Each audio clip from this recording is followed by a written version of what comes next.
Okay. Here we go. Okay. Okay, Dad. Greetings and welcome to Celadon D&D again. Hopefully this is working like it should. It doesn't look like it's working like it should, unfortunately. I thought I had it fixed.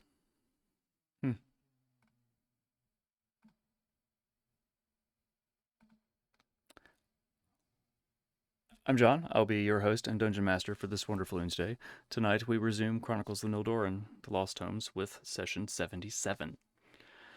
I'm joined by the wonderful Celadon cast. We are down one Fallout Faith. How are you guys doing again this evening? You ready to play some Dungeons and Dragons? Yes. What Hanging out was with my my answer? friends. What was my answer 30 minutes ago? Yes. 30 minutes ago. Wow. Yeah, I guess it was 30 Wow, minutes ago. guy. Yeah. Way to rub it in, Roddy. You should be fixed, Rottweiler 1242. I'm What sorry. a callback. So it looks like Foundry is still the culprit. I bet because I logged out, I probably need to reset some settings.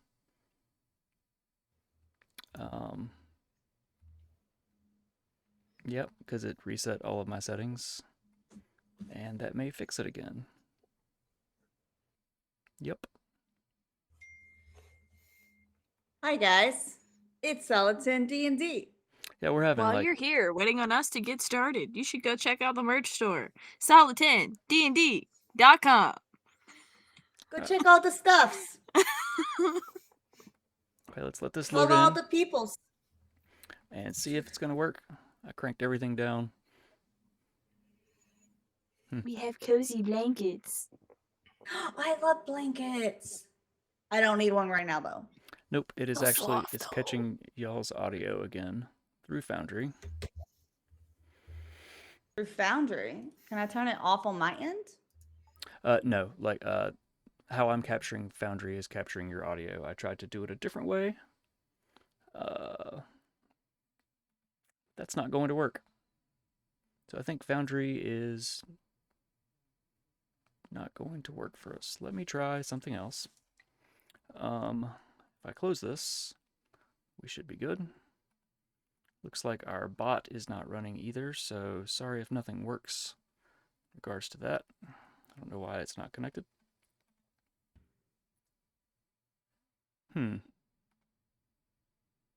Okay.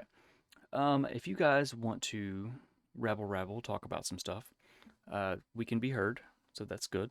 It's not losing its mind. What we can talk about, guys?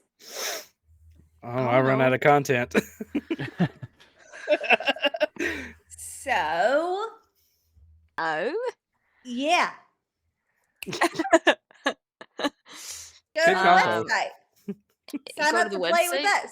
We can Sign do up? one-shots. Yeah. There's also podcasts. Right, Hal? That's right. The last podcast featured a night in Winkham, which offered rare moments of calm before the roll pulled him forward once more. Dante steps far outside his comfort zone, sharing an awkward but sincere drink with Fiona, who was 20. You're at least Hey, she was 18. over Actually, 18. Dude, don't bring up my exes, God. Your That's an exes. ex. I thought she was just I an don't think acquaintance. that's an ex. It's I thought like that a was just an acquaintance. pre-girl ex. Have you ever heard the phrase, my next ex-girlfriend? Jeez. I've been told No, my I next haven't. ex-wife. Yeah, there's that too. I Sorry, see you as my next I'm not- ex-wife. I'm not down for commitment. I'm sorry. Oh, we didn't say thank you to. Oh no, where's the? It's too far up.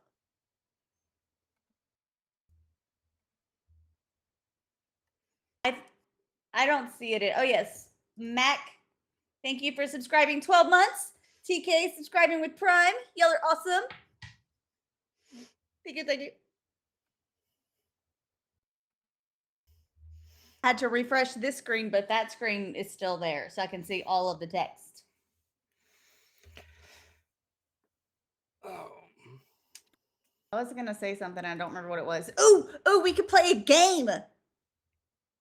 We could play a game. Okay, so y'all have to guess. Isn't that what we're here for already? Yep. We're gonna play a game while we wait for you. We're gonna I'm metagame. gonna Different test- game, I'm gonna test John. the other- Get a I'm metagame. gonna Got it. test the other cat. Okay. So,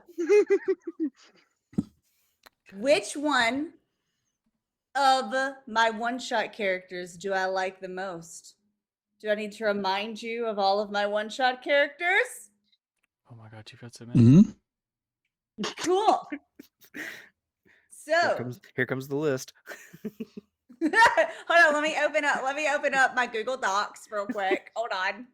I was gonna use Discord, but I realized that one of them doesn't have the name of the character there, so we gotta go into our Google Docs. Just a second. Gamble for shinies. We play rollies.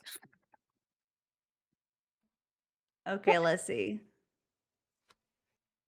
Okay, so there's Astriel from Thalrite. She was a druid. A dreams Astriel, that's right. druid. Astriel, yeah. That wasn't that my first. I think that was my first one I did with y'all. Mhm. And then there's Crystal Claire. I don't remember which one shot she was from. I didn't have it written down, which is awful. Powder Was that- Run. I think that was Powder Run. Yes, it was. Mhm. I don't Hell remember yeah. anything else about her except she was fun to play because I got to be a little, a little spicy. And then Ira Fawn. Hal liked her accent. I also don't remember anything else about her. Oh no, it's going to be obvious which ones are my favorite. I'm not going to say anything about any of them. I'm just going to tell you which one they're from. Whoa. Because I can tell you all about the one that I love. Okay, K-Raw from Birth of Chaos. Chris from Oops All Goblins. Malva Boffin from Reed in the Weeds. Taya. No, it is Taya. Taya from Heartbound. Varellin from The Drifting Gate. Is that all of them? Oh. Are you just talking about solid 10s? Like one Yeah, shots? just solid 10s. Just solid 10s. I'm thinking it's Varellin. You think it's Varellin? If it's not Varellin, then it's gonna be the first one that you did. Astriel. So you Mhm. think it's Varellin or Astriel? All right, anybody else? What y'all got? I'm with Bug on that one. Varellin or Astriel? All right, Hal, what you got? Definitely Oops All Goblins. Like Chris? Chris, y'all are all wrong. What is it? Whatever. It's Taya from Heartbound. Oh. I'm sitting here like, Mr. DM probably knew that. I was like, I want to play again. Where's the next part? Part 3? Are we going to have a part 4? Did you know that, Mr. DM? Of course I did. I send messages in the group. I'm like, hey guys, I wonder what the farm looks like now. That's true. So I think I got it fixed, guys. That is all true. Yay! That's all true. I'm glad I took up enough time. Is there scheduled to be Oops All Goblins too? Because that is my favorite character That's the first time you ever played from with the us. one shots we have. Yeah, it's the first Yes. time Yeah. you ever So that could be why it's my favorite.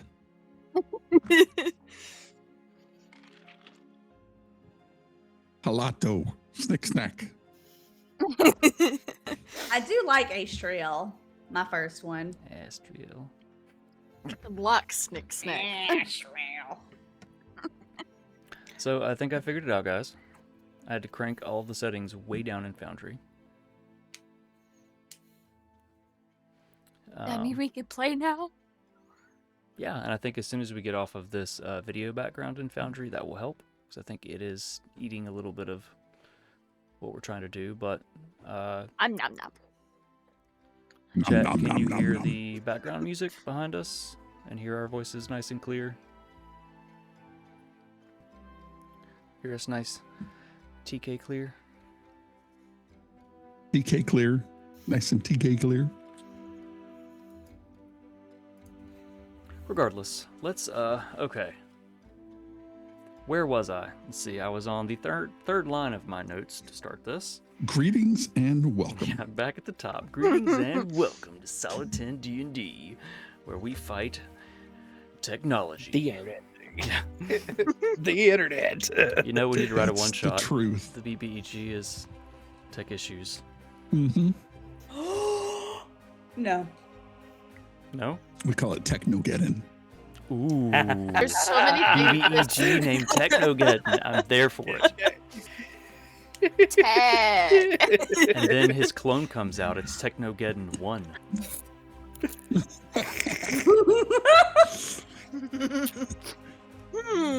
Anyway, we have our A TV ongoing head. sponsor this evening with Nat 20 Dicery. What do you have for us tonight, Phoenix? Yes. Well, today we have a very special ad read. Oh, that's my You're cue. supposed to That's my say cue. your line now. That's my cue, sorry. Trying to get red leather, yellow leather. Oh, really? I'm looking forward to it. Oh no. Please tell me I don't have too many lines. I doubt Jen would do that to you. She's kind of, she's kind and benevolent. Sponsor sorceress. I forgot that he did give us super cool titles. Yep, and they're all in Discord. Wait, this is supposed to be an ad for Nat 20 Dicery, not our Discord. Oh yeah, that's what I was doing. Let's see. Wait. Why do I have every other line? Well, I mean, she did say she was going to have one where you did a lot of the typing. Oh. Well, Meant to say talking there. I mean, I was just joking Typing and talking. about being sad that I didn't have too many lines. Like, I already talked too much.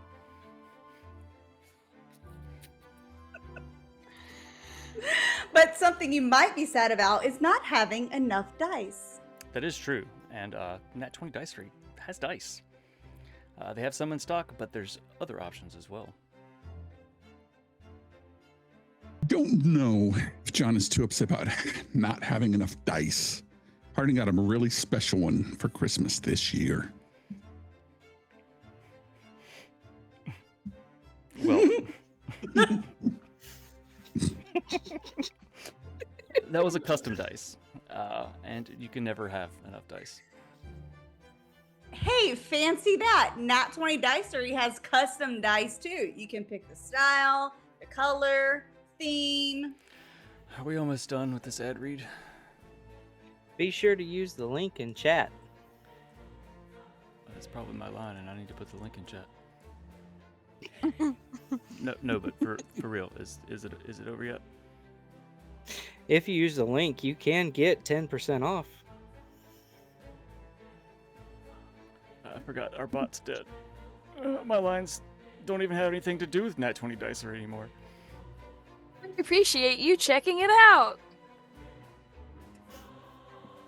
Oh wait, is that back to me? Please make it stop. So much for your support. Oh, that's so many words. Back to you, John. Again, That worked so beautifully because of my natural failure. It was just chef's kiss. Because It the really bot's is. John has. because the bot's not working, at Nat 20 Dicery at checkout, just put Solid 10 D&D in as a discount code and get 10% off. I'll try to get the bot pulled up, and hopefully it won't blow the computer up. Thank you all. Thank you, Phoenix, and thank you, Nat 20 Dicery. Our giveaway winner, I don't know if you're still around, from last session, because I totally biffed that, because brains, is where apparently I can't read tonight. Jim K. Bones, if you're still around, congratulations. You get a Jim 1-month K. free Explorer membership to solid10dnd.com. So I will reach out to you somewhere, somehow. Be sure you get that. So be sure to use your channel points to enter the Solid 10 giveaway. This week, we will be giving away a $10 gift card to our merch shop. Can get you some sweet Solid 10 loot, or give something to Chad if you want, or if you're a member, you can stack it with your shop discount. Entering the giveaway will also grant you 1 point. 1 point for what? You ask. Good question. Solid 10 Clip Quest. Look, I actually put the link in my notes instead of just the command. Nope, that's not going to work apparently. Paste? Hey, it worked. We are officially launching Solid 10 Clip Quest. In short, clip your favorite moment from any Solid 10 stream, old or new, post it on TikTok, YouTube Shorts, or Instagram Reels, tag Solid 10 D&D, and share it in our Discord. There's a channel dedicated to it. If it features Nat 20 Dicery, tag them as well. Each month we will tally the points based on the number of submissions, views, features, and giveaway redemptions. At the end, the top clipper wins a Nat 20 words. Gotta get this all out now. A Nat 20 Dicery dice set, some Solid 10 swag, and 3 months premium membership to solid10d.com, which includes lots of other things. You can check that out, obviously, at solid10d.com. There will also be prizes for the runner-up as well. For all the info, link in chat. Also, well, I would throw Discord, but bot. Hey, bot is back. We have some spots open in one-shots coming up in the next couple months. The details are pending. Though our usual slots are Friday at 9 p.m. now, Eastern, or on Saturday at 3 p.m. Eastern. If you're feeling the call to adventure, check out the play tab at solid10d.com. Hey, I can put stuff in chat now. If I spelled it right. There's 1.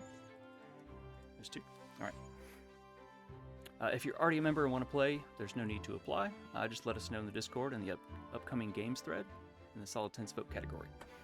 Sometimes we slide a one-shot into our regular slot tonight if we're down some players or something like that. So if you want to play and you're available, just let us know.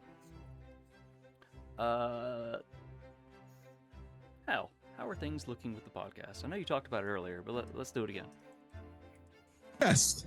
So we just published episode 12, which covers session 40, part 2, and it features a night in Winkham, which offers rare moments for Nildorin and pulls them forward. And it also features Dante sharing an awkward but sincere drink with Fiona, who was a conjuration student on the edge of graduation, and they were 20.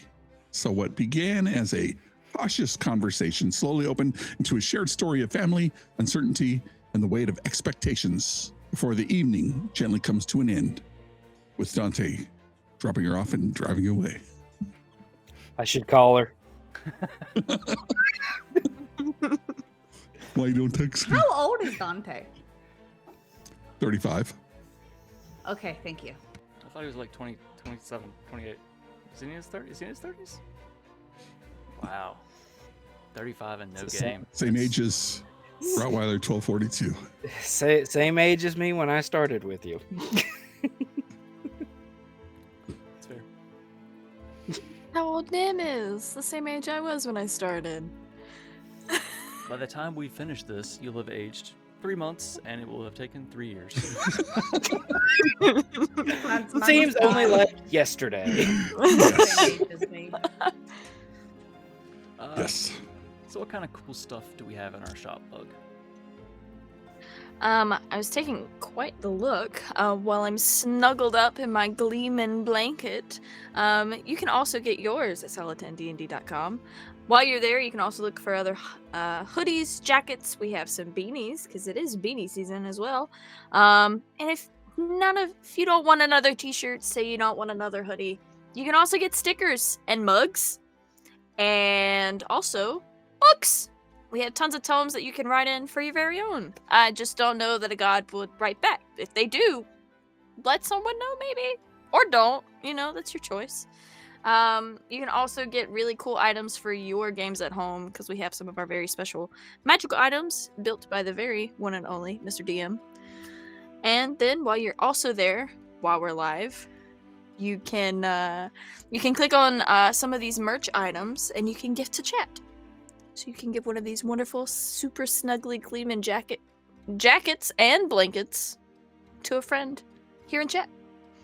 So if any free time you have, go check it out, solidsandd.com. And back to you, John. After you just drank. Big swallow. Excuse me. Thanks, Buck. You'll notice at the bottom of the screen, we have a pool of luck, which the party can use to reroll any d20, except for death saves. For 100 bits, you can add to the pool. 10 luck points roll over each session, so players be sure to use them if you got them. You can also help the party by casting a healing word with channel points or bestowing disadvantage on me. As is tradition, when we hit our bits or sub goals, we will give away something from our shop. To chat, go free, you just have to be present and type !enter.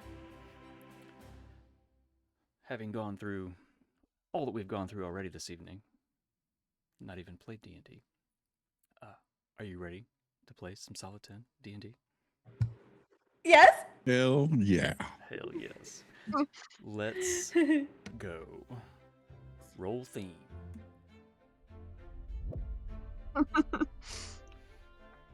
And we're out.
Last we left the Nildorin.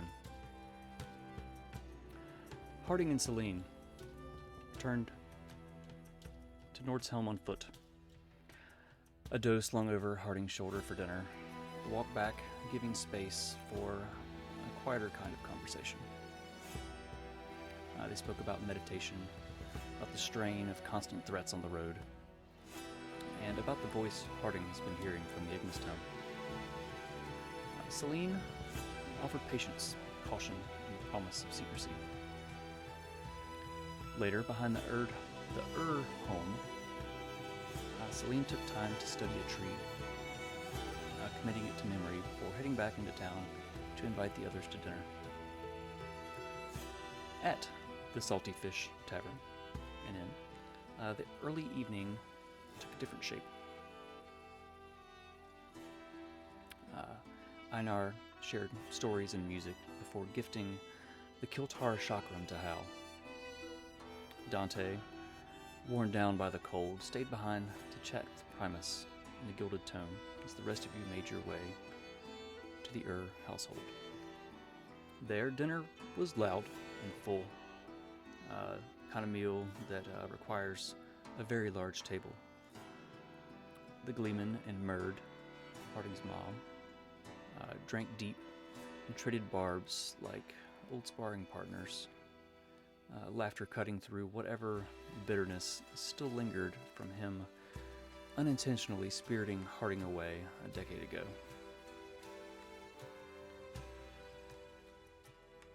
Celine watched Harding's sister Eowyn closely, intent on making plans for the next morning with both of them, hoping to help mend what time and absence had strained in the sisters' relationship. Later that night, on the way back to the Salty Fish, the Gleeman pulled Nemea aside. The two of them spoke of the staff broken long ago in the sands of Syria, and of the possibility of remaking it.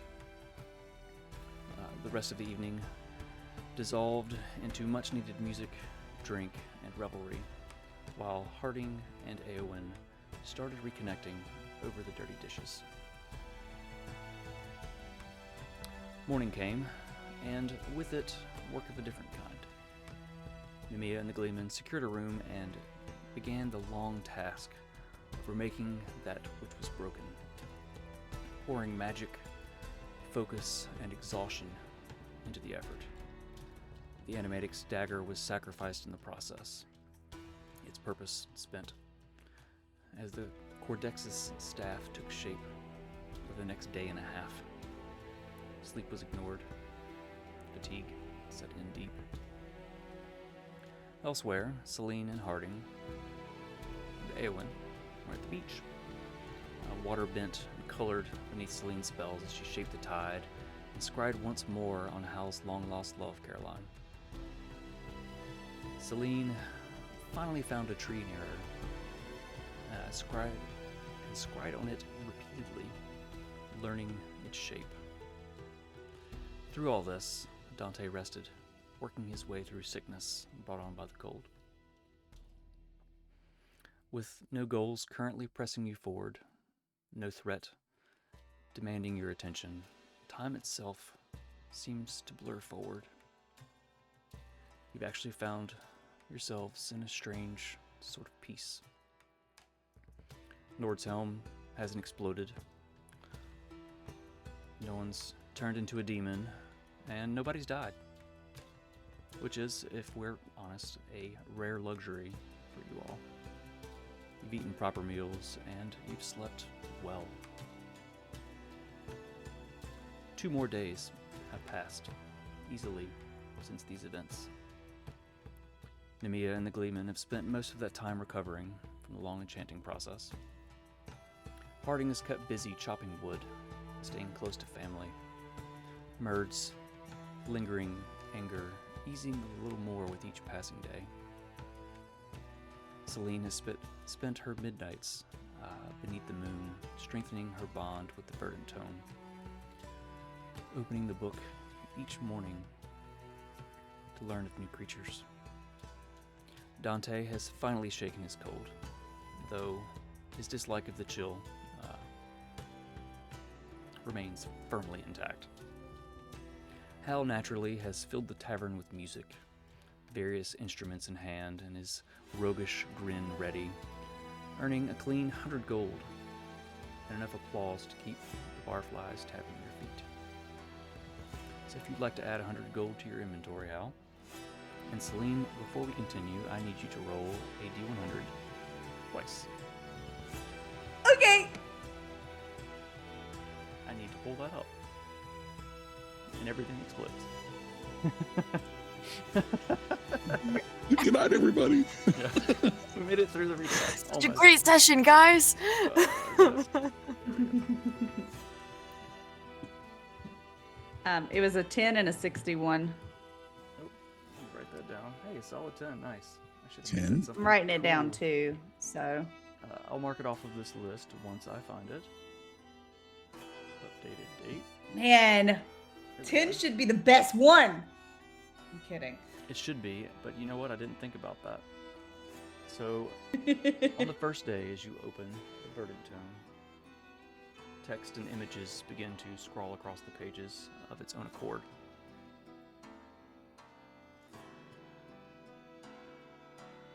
For the 61, you see this creature take shape. It's very large. It's got an elongated neck, and its mouth comes to what looks almost like a beak. Running along its spines are large plates seem to alternate.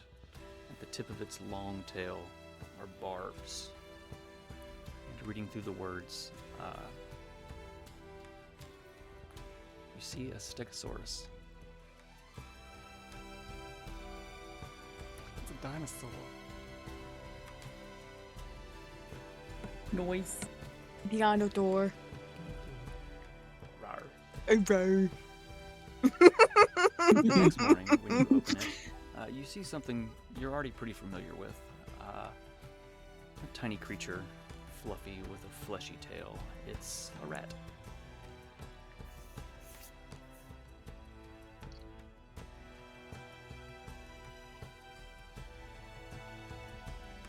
Sahwit?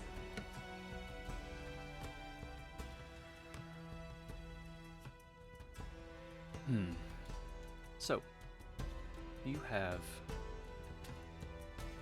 gathered around a battered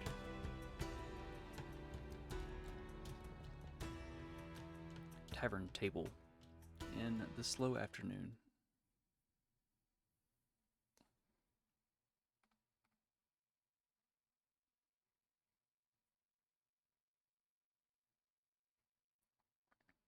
Let's let this load while apparently ads run.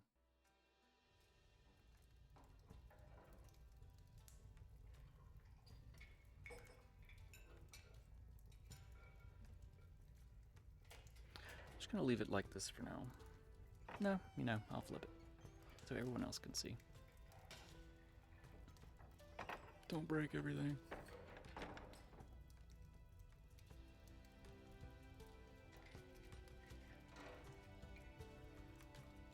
There we go. Hey, everything's still looking good. Right on. You've gathered around a battered tavern table in the slow afternoon, sipping drinks and playing cards or dice. The fire crackles. The shadows are long. And the place is pretty much empty, except for a couple drunks murmuring into their cups, a bartender readying for a potentially busy evening, and a few barflies clinging to their corner chairs, as if they found refuge from the cold world outside. It's not really snowing inside, just so you know. Where's the roof? You sit. The sun outside shines softly. Wow, that's a lot of S's.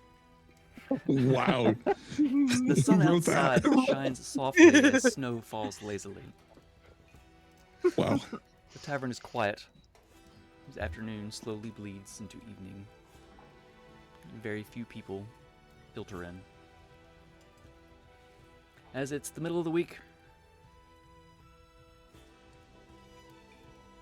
Yet, the darkness of the oncoming night once again crawls over Nord's Helm. What are you guys talking about while you sit there? Al leans over to Celine. Would you like to, for something warm to drink? Sure, that would be great. What warm drinks do they have here? I don't know. Just stir it with your finger. The rest of you? Want something? Want something? Do you want something? Damn! All right. We'll be right back. Hey, I think my fever's come back. Did I hear what I just think I heard?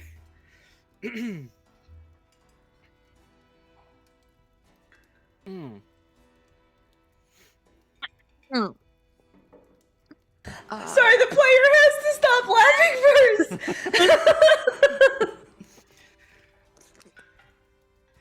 Did I miss something? What's happening here?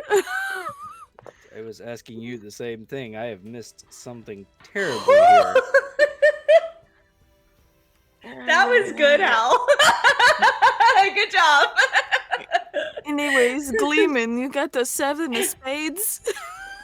Well, we'll say that Celine just stares at him for a second and blinks, and then starts paying attention to other people. Go fish. Damn it.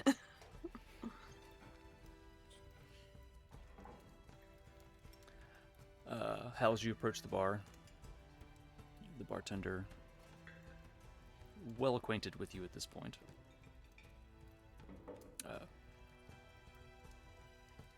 Yeah, one more round. All right then. I know it's late afternoon, but it's snowing. Yes. Yes, just a second, Hal. He turns around and he starts preparing your drinks. As you're waiting,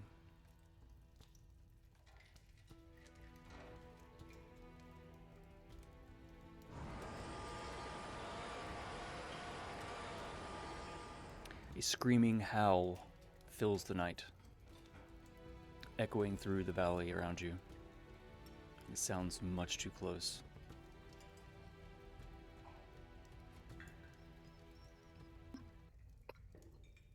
There we go. Does it sound familiar?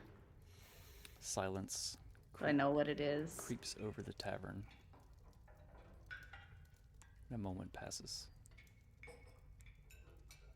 And you hear someone scream.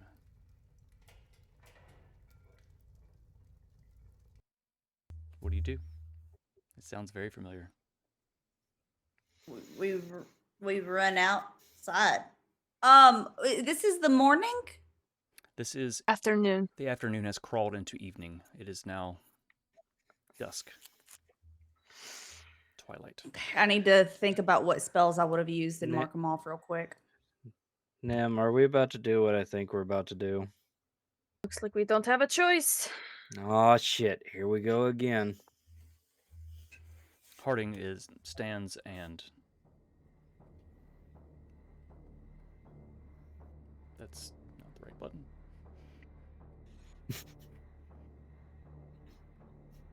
Harding beelines it. This should be closed. Opens the door. Runs outside.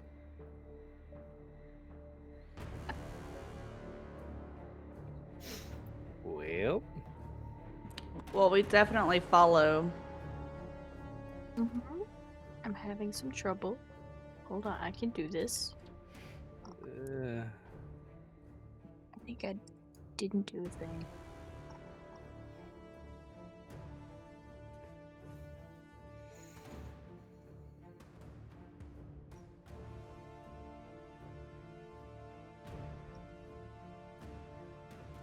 Oh.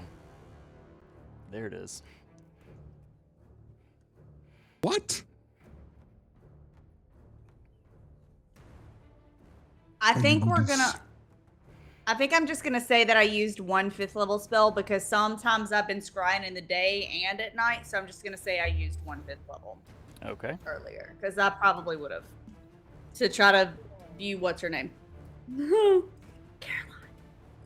Hey, Nim, can you move your token? or Move no? it! I can't move it! Okay. I do forgot this. to do the thing. On the bottom left, there is a player list above the little folder. Right? Click on it and then right click on it and right click on your name and click user configuration. I think I can do it. Ah, yeah. This is our first session with Foundry, so figuring it out. Okay, you should be able to move it now. Did I click on the right one?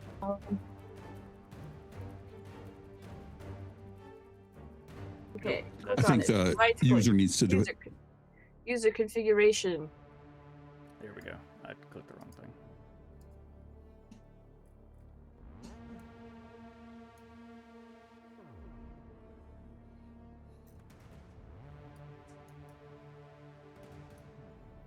Okay, I have user. Okay. And all the tech issues, I forgot to do the Foundry bit.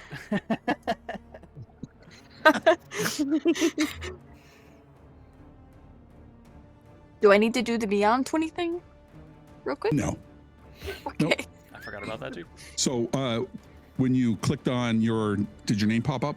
Did the list pop It up? says player avatar, player color. I see selected character. I have selected Nemia Nightshade, and I have hit save configuration 3 times. And it shows up as you being selected.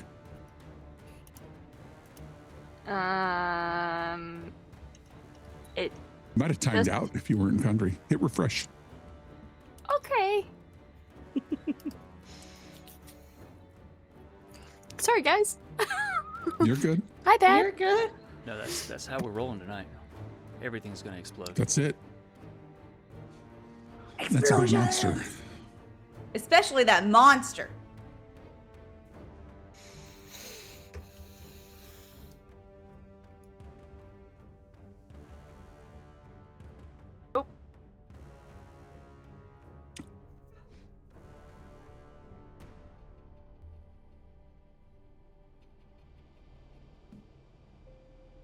Maybe you'll just move her for this moment, Yep. Mr. DM. All right, where you guys going? To the door. Good door. To the screams.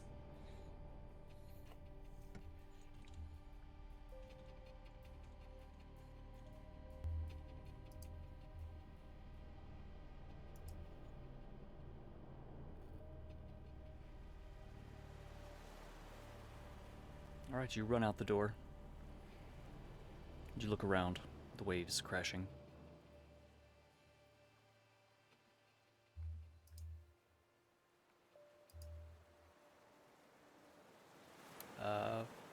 Who's in the lead? Is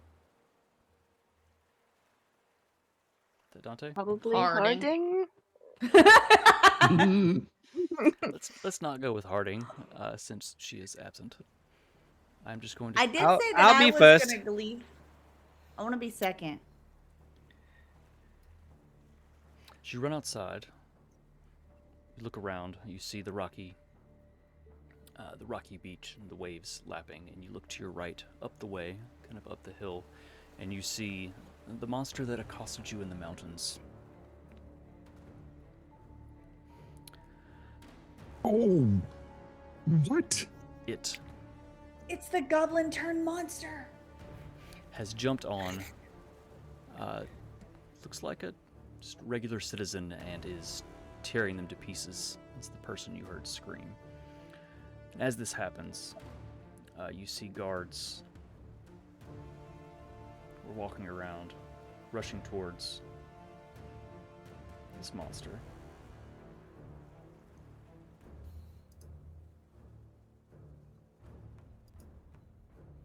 You have but a moment. What are you doing? I'll run up. At least to there. To have a decent distance. All right, everyone else? How far is this guy from me? Super far.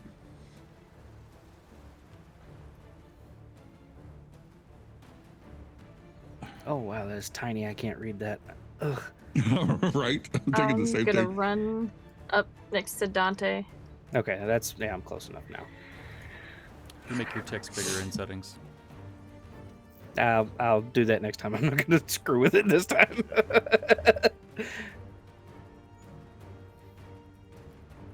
I will move forward and touch Selena on the back and cast Fly.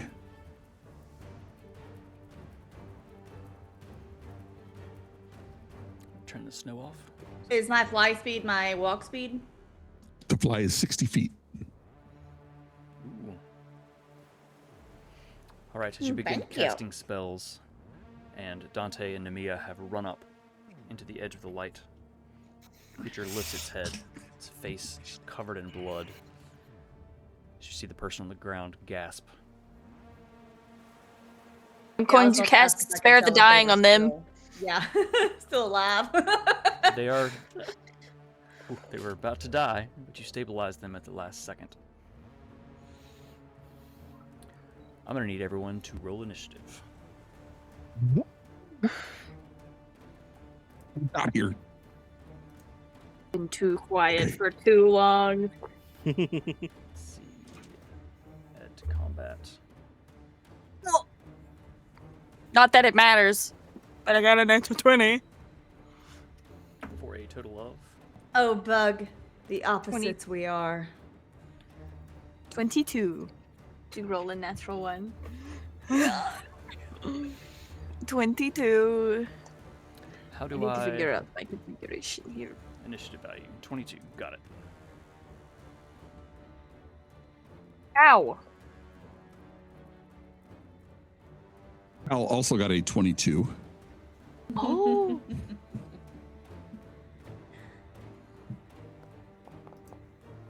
Four. Just one moment, please. Okay. I'm also learning Foundry. So, Doing great, man. Hal also got a 22. Celine got, you said, a 4? Yep. Wow, big 4 for initiative. Love it. I guess Hal just distracted her from the comment earlier and then like cast and fly on her or something. I don't know. Yeah, sure, that's what did it. Yeah. So that leaves Dante. Dante was distracted too by the comment, and he made an 8. Big 8. It's not a solid 10. It's close. It's a pre-10. So Dante, you can move. Just like pre-girlfriend. 18. What? So Dante, what did you say you rolled again? I'm so sorry. 8. 8. You can move 10 feet. That is there. Harding's initiative is +1. So I could roll that on here. Let me just roll everybody else's. Nope, I think I just need to do this. Come on. I clicked it a minute ago and it moved. Now why won't it move? All right, I think I figured it out. I want to know why the music stopped, though. Be sure to hit start combat when you're ready. Oh, it just looped. It was quiet at Yeah, it that was second. quiet. Mhm. I haven't moved my 10 yet. Still trying to get it to move. Ah, I should have waited to... Go ahead and move your 10. It won't let me. It won't let you once I start combat. And it won't let me. Yeah, there we go. Okay, hang on. I'm moving. Hang on. There you go. All right. The top of round 1. You haven't done combat in a while. Hal, what you got?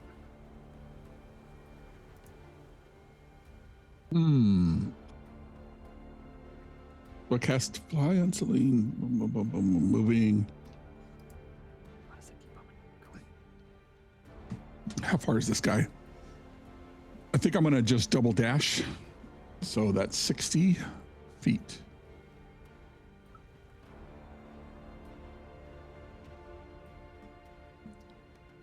And that's my turn. Right.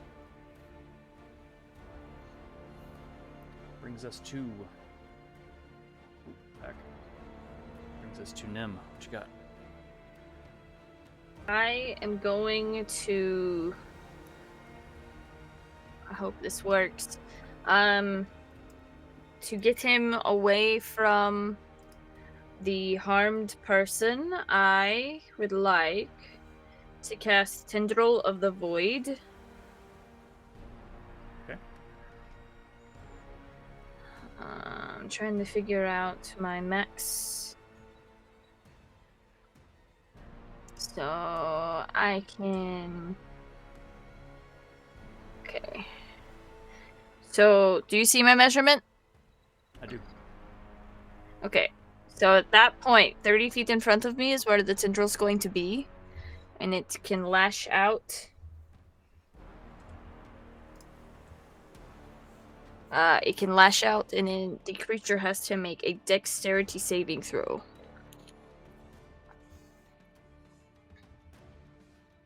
let me... Okay, that will have to work, that little blip I drew on there. Dexterity That's saving fine. throw. My stat block here. That would be a math. 12. Okay, he fails and he is pulled 20 feet towards the tendril and away from the person on the ground. Is there a size restriction on that? I don't believe so.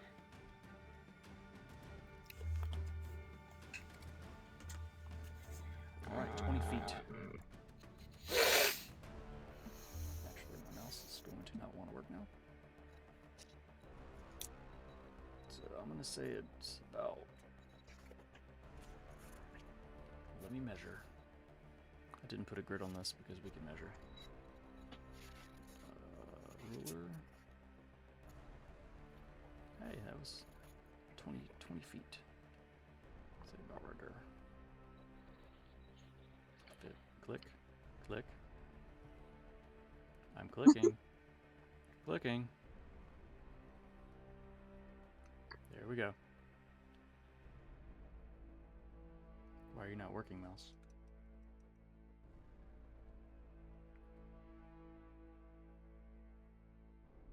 It looks like. Do you have ping on instead of like something else? Probably. Yep. Alright, so as you cast the spell, this inky black tentacle lashes out of the ground, wraps around this creature, and pulls it, its claws scraping through the ground, fighting against it as it's pulled 20 feet closer to you all. What else you got?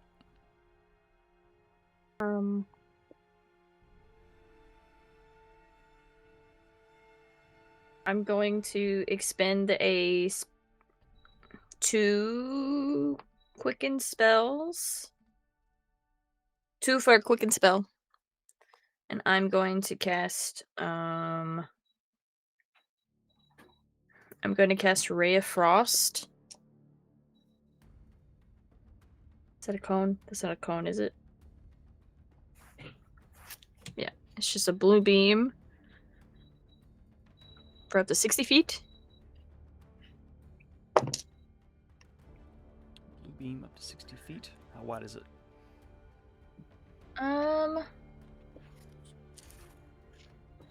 It's not a cone. It doesn't say how long. It's like a frigid beam of blue-white light streaks towards a creature within range. Like a ranged spell attack against a creature. All right. So there's a 13 plus math. So 21. A 21 will definitely hit. Forgive me, I'm just gonna roll on Beyond for 10 points of frost damage. Solid.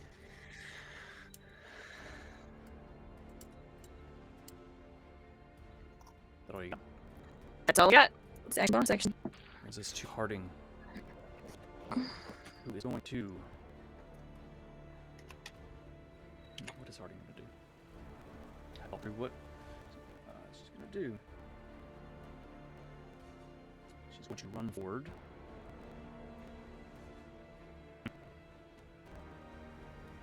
Anyway, then you move, it shows how far you moved. Yeah, if you want to go to grip, that moved this meeting from motion. 30 feet. That'll work. About. She will run 30 feet. And then.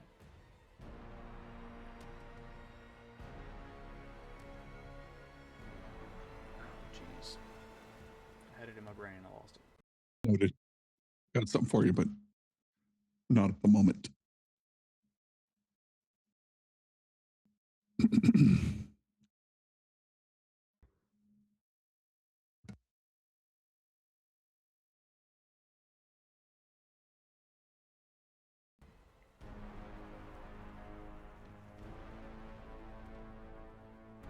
She's going to just hold an action until the creature is close enough. Attack action.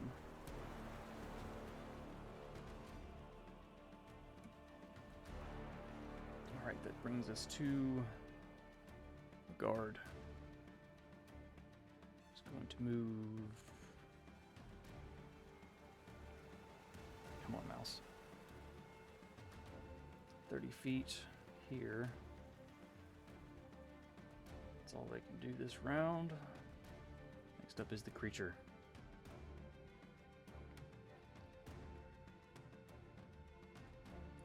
Who's going to... What are they going to do? The creature, after being grabbed by this tentacle, is going to throw its head back, and it's going to howl again.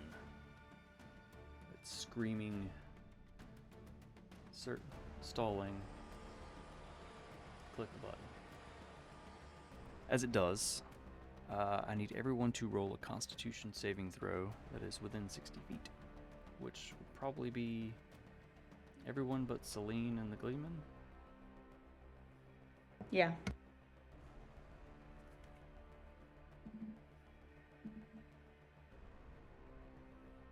I would like to use the luck because that wasn't good. All right. That was better.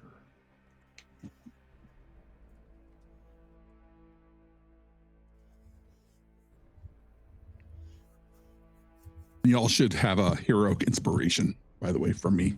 Yeah. Singing your breakfast songs. All right. 14 for Hal. 14 is a failure. You are stunned until the end of its next turn. It's Nice. a 19 for Nemia. 19 succeeds. 24 for Dante. Dante succeeds.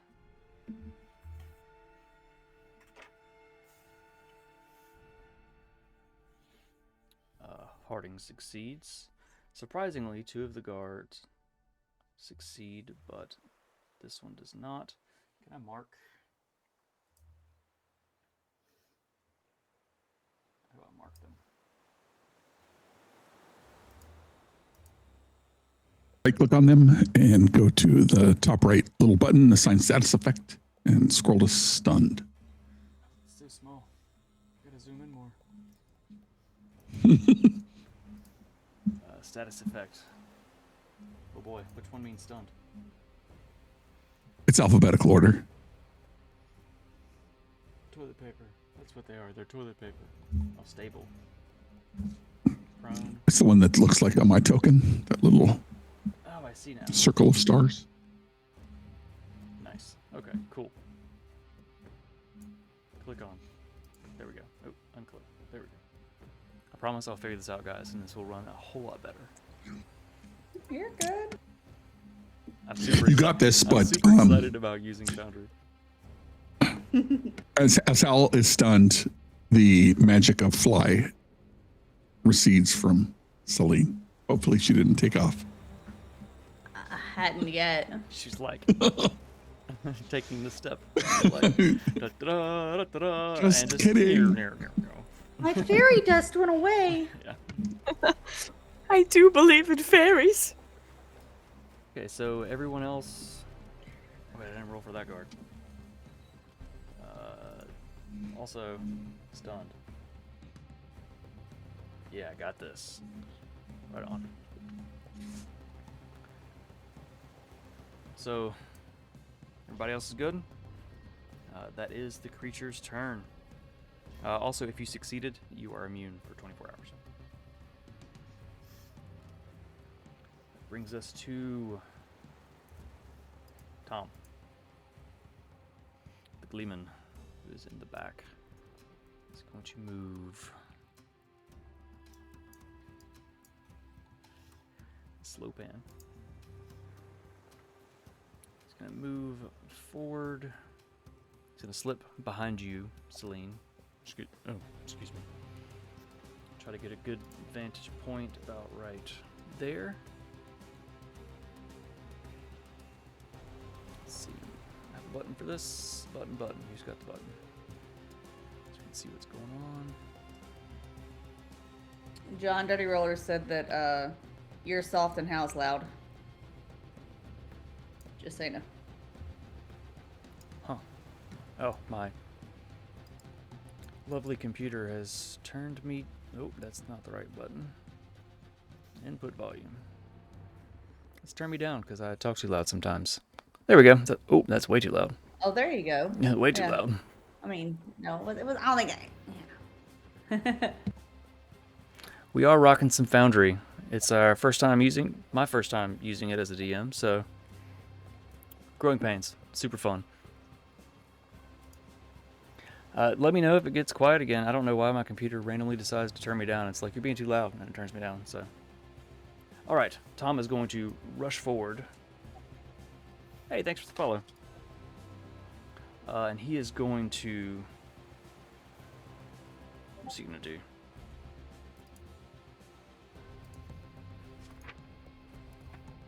He's going to cast a magic missile. He's going to point his finger out. Darts fly from his finger and slam into the top of the creature, dealing... Let's see. Hey, I have a thing for this. I want to roll real dice, but...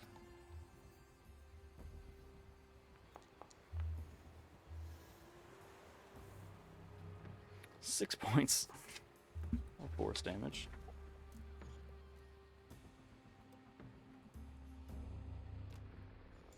You can hear him kind of cursing under his breath. Fucking shit. Old man noises. Old man noises intensify. That's all he's got. Figuring this out. Next up, we've got guard. Number 1. Apparently, who is stunned, who can't do shit. Up to the next guard, who is also stunned and can't do shit. Next, we have a guard that apparently got named Useless Guard, but he's not so useless. He actually rolled a natural 20 on his save. He's going to... I'm just going to spitball distances here. He's going to run forward and start hacking at this thing, swinging his sword. It's just going to... He swings it, it glances across the creature's hide, catching one of the spines. Not taking purchase. Brings us to Dante. That would be me. Yay. Yay. Alright. I want to try my hand at using Foundry. Can I roll in Foundry? And you be able to see it? Oh, yeah. Absolutely. Okay, cool. Alright. I'm going to take out my longbow and using Sharpshooter and Colossus Slayer. Yep, he's taking damage. Yep. So Colossus Slayer works. So, now, Hal, I asked you a moment ago on this. You told me to click pictures. How do you do it for both of them, for adding Sharpshooter and Colossus Slayer to it? You don't. You math. Yay. Math! Wonderful. Okay. Well, let's do this then.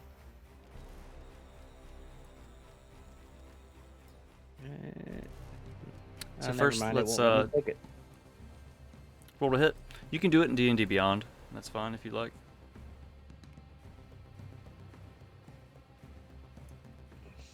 Alright, hold on.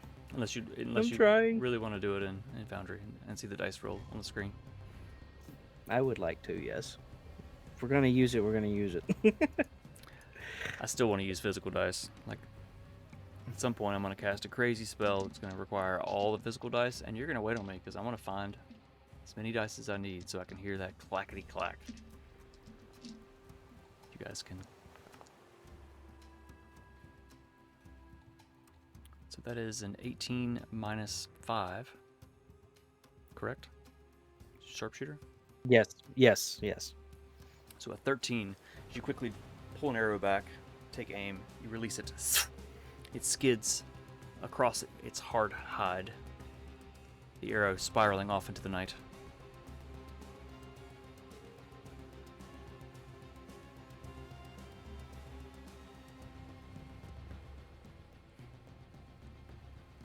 Quickly draw another arrow.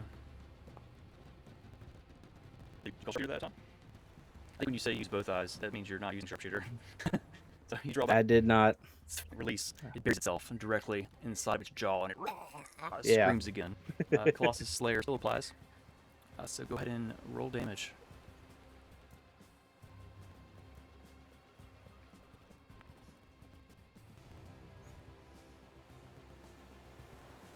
And then I do an extra D8, right? Correct. Oop. 23.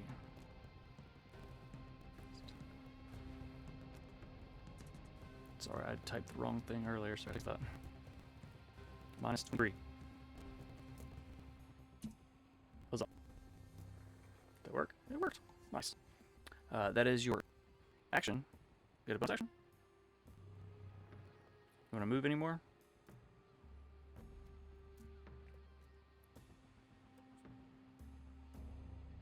Alright, that brings us to Celine.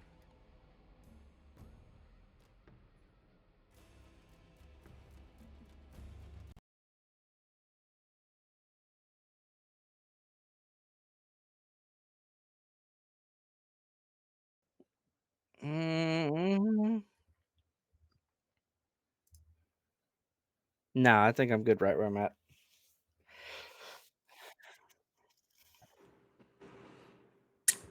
At a glance, well, here, let me move first. She's gonna try to fly, and then just like stumble forward a little bit, Yeah. and then walk. I think it'd be really funny if you rolled an athletics check. I mean, you can make me. I can take like 10 feet off of my movement No, if I it's fine. fail. Go ahead. You're like, da-da-da, trying to fly. Like, Hal's like, you can fly, and then you're, and you can't. We're good. You try, and then you catch your stride, and you move forward. All right. So, I am going to use my physical dice from that 20 dice tree. There's rainbow dice. Hey. Okay. We are going to actually where's this monster facing right now? Like where's its face looking? As the guard ran up and tried to strike it in the ass, its head kind of swiveled, and as it did, Dante shot an arrow through its cheek. So it's looking pretty much towards you all. Okay. Then I will wait on what I was gonna do for a round. Okay. So we are going to cast our spell. Sorry, I'm trying to figure out where I want to be. We're just gonna do produce flame. Your hand is enveloped in a green flame.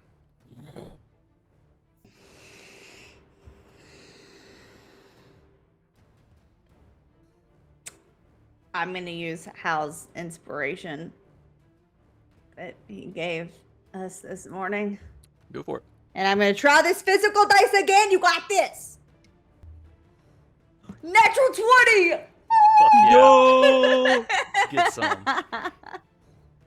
As your hand is enveloped in this green flame, it kind of flickers for a minute, and you focus, and it really blazes. As you fling it. Okay, so the highest damage it can do is 24, and I rolled 19 on it. Mhm. So those two together, 43. 43 points of damage. Okay. As you release, you all see this bright green arcing fire flying through the night as it slams into the creature's face, obscuring it for a moment as it roils around. It doesn't seem to have done anything. I forgot! Oh, I hate it! I learned this last time we fought this thing! You gather it's I say- probably immune to fire. I say, hey guys, I forgot. Remember, no fire. No fire. Man, I'm so sorry. it's fine. It's right here on this sheet.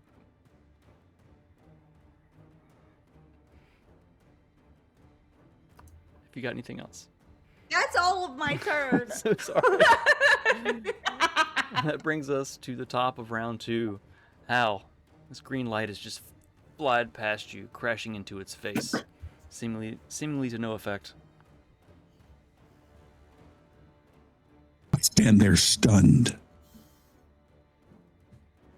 That's right. Brings us to Nim. What you got? Question. So I have some certain abilities that I can use whenever I use my tome. Such as Dimension Door. If I use Dimension Door using the tome, does that still count as a leveled spell that I can't cast something else leveled after? Even with... Yes, it's still casting a spell. You're just casting it through the tome. It doesn't Okay. use a spell slot, Okay. but it's still casting a spell. Alright. Cool. I am going to cast Dimension Door using one of my lovely charges. And I would like to teleport next to this commoner. Can I? Hello? Let me. Hello? If Hello? if you measure it and then hit space, measure it to where you want to go, and then hit the space bar. Okay. Okay. Cool. I Didn't know that. teleport. I teleport to the commoner that I cast Spare the Dying on. Mm-hmm. Are they still breathing? Yes. You. Okay. In just the nick of time, you cast it. So Okay. they're unconscious, but they are stabilized, so they're not rolling death saves. Okay. So Dimension Door was my action. I am going to loop my arms through their arms, and I am going to try to move backwards. I know it's going to take half movement, Mm-hmm. but I'm going to move away from the creature. So where are you moving? Or like...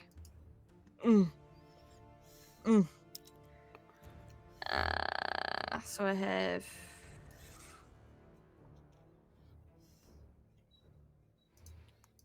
right about there. So as you're moving away from the creature, you and the unconscious person. Who's he gonna hit? I think he's gonna try to hit you. Okay. Oop, I have to be on the right setting there. He's going to swing a claw out at you. Okay. That is a 19 to hit. Definitely. Absolutely. As you think you're almost free, slowly dragging this person, you try to duck. But just the little claw, little pinky claw, scrapes up your arm, up your elbow, gashing through your shoulder, dealing 30 points of slashing damage. That's a strong pinky.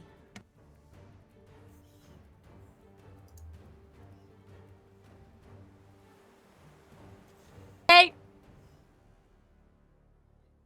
Got a bonus action?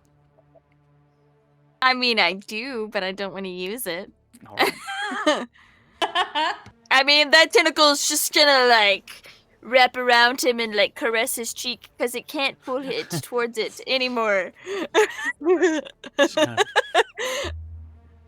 All right. Next up is Harding. Let's see, what do these do?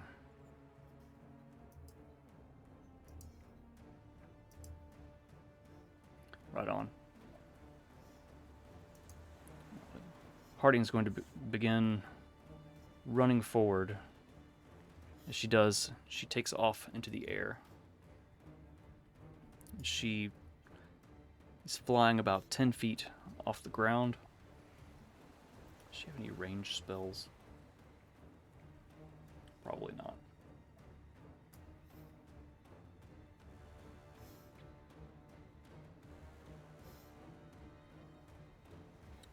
Let's see. As a bonus action, it's going to wave her hand around and cast Hunter's Mark on the creature. Status effect. What does Hunter's Mark look like?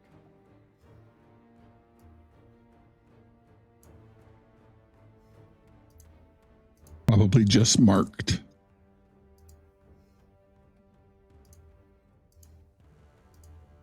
Didn't anticipate status effects. Let's see. Marked. There we go. And I'm going to mark Harding as... I'm going to put the wing boots on because that works. Hovering. Flying. And then I guess as the rest of Harding's action, it's going to dash. Still flying. Up just out of the creature's range.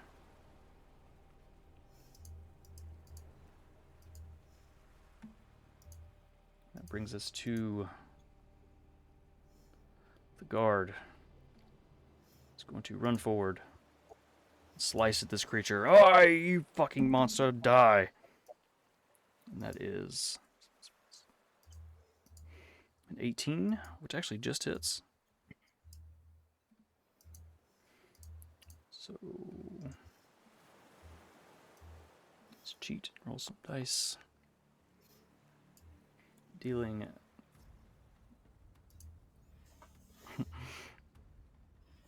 as his blade drags across the creature. It hits, but it doesn't seem to be able to cut through its hide.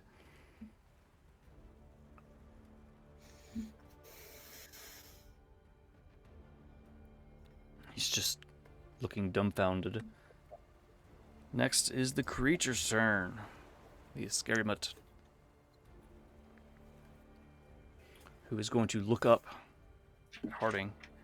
I need a sticky note real quick because I keep forgetting something important.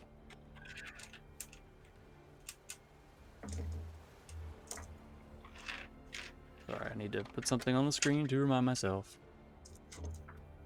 He's going to look up at Harding. He's going to jump up and make a claw attack.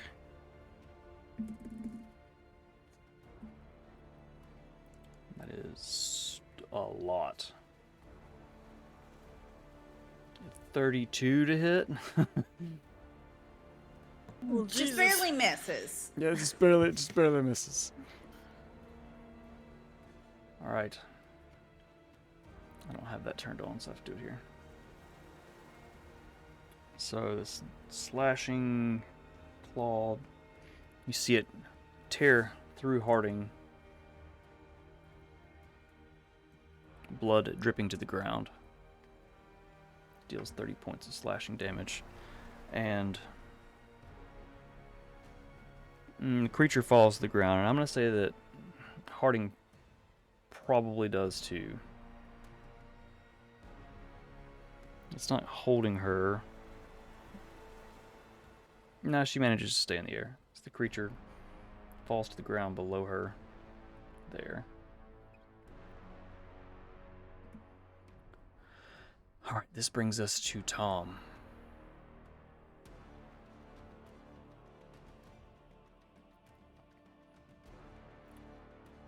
Move map. Is going to reach into a pouch, crush a few things together, and wave his hand, murmuring words. And this giant ethereal hand appears. How do I put a Bixby's hand on the map in Foundry?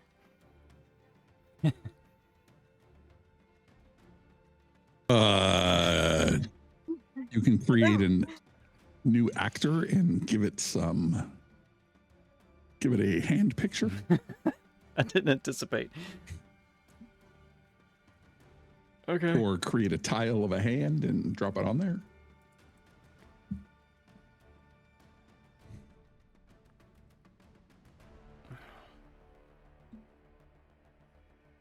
It's not a vehicle. I'll put it in this one. Go.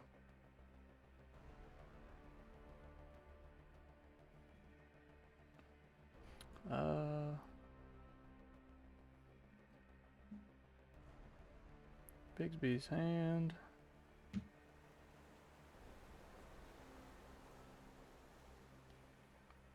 As the hand flies out. Token disposition. It's not hostile. Let's see if we can find a hand.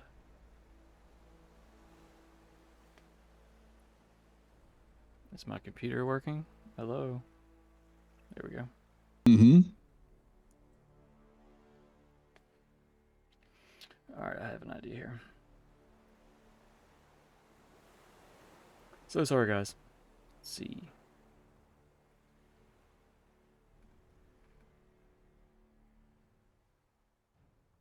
Well, no. We're just going to go with a regular old token for now. I'll figure this out later.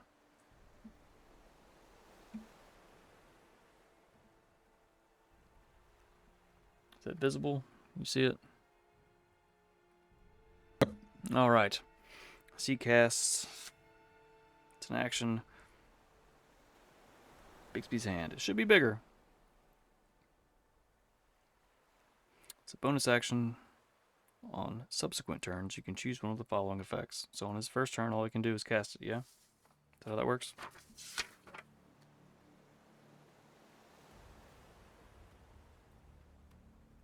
Occupied space within range, so he's going to cast it right behind the creature.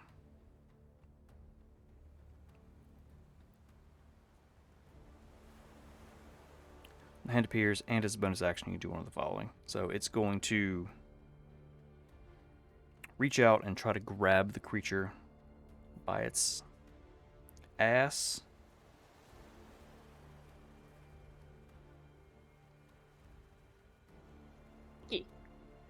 Yeah. Let's see, using grasping hand. Spell attack bonus for the grapple check. Yeah, that definitely works. Yeah. So the creature is now... Oh, thank you.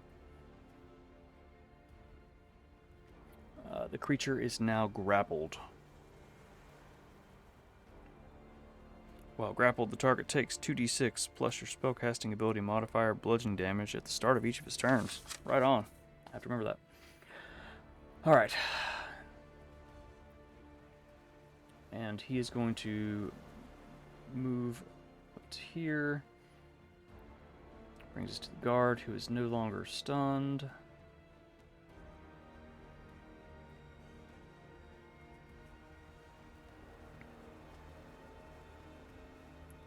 Seeing the creature fly through the air and knocking Harding down, he's going to backstep.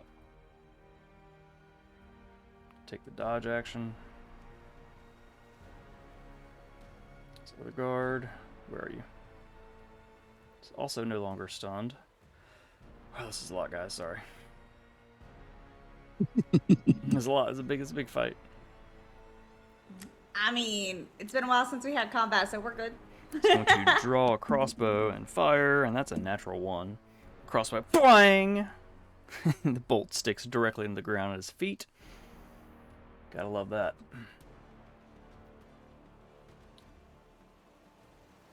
Brings us to the useless. Why does this always happen? The useless.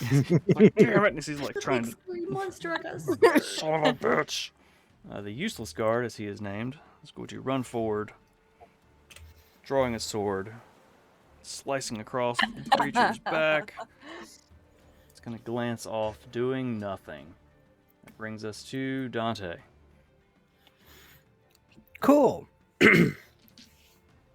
Now that I've been studying while I've been waiting, Nice. using both this time, doing sharpshooter and Colossus Slayer, I will use my longbow. Draw an arrow.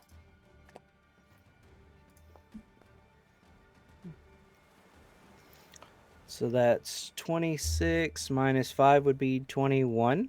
21 will hit. Sweet. Let's do the attack then. Damage. Normal. And then I do another d8 with that. Just a regular d8. Oh, let's go. Hell yeah. So that's, let me math right this time. 15, 23, plus 10 would be 33 if I'm counting right. You take a moment and you aim. This time you have one eye closed and you're like, no. You open, release. It stabs directly beneath its eye. Creature wails, shaking its head, dealing 33 Here's looking at you, kid. as it screams back at you. Well, That's your first one. that's one. Let's go with the second one. Minus Colossus Slayer, because it is once per turn. So that, then that, and hit that, and normal.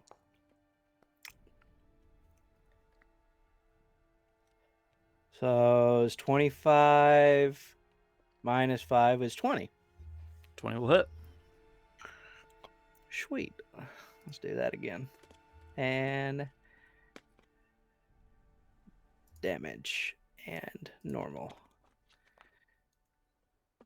So that's 11 plus 10, so 21. 21. That's a lot of damage, dude. Your second arrow strikes just beneath the other one. There's these two arrows kind of sticking out. It's pawing at its face. What else you got?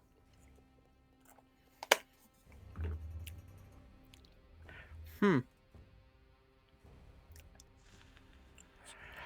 that's 2 actions. Bonus action.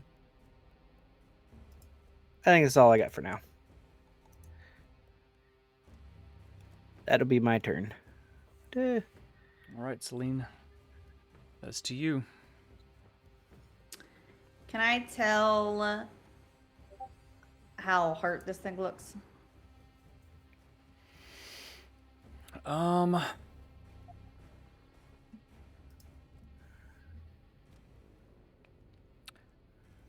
It definitely looks like it's injured with the arrows protruding from around its eye socket.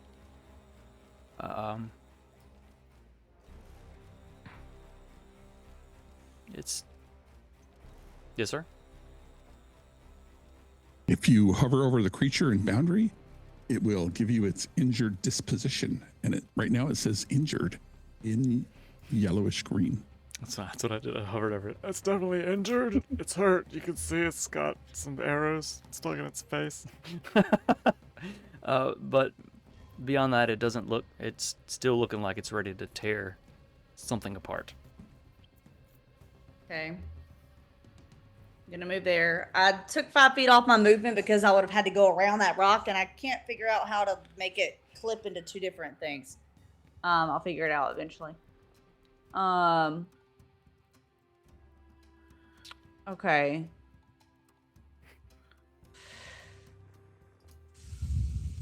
I am going to...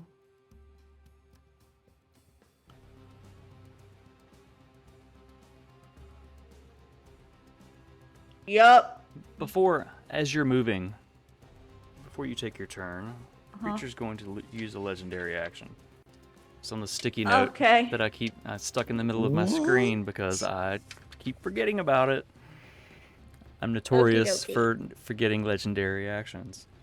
So, let's see. Don't like it.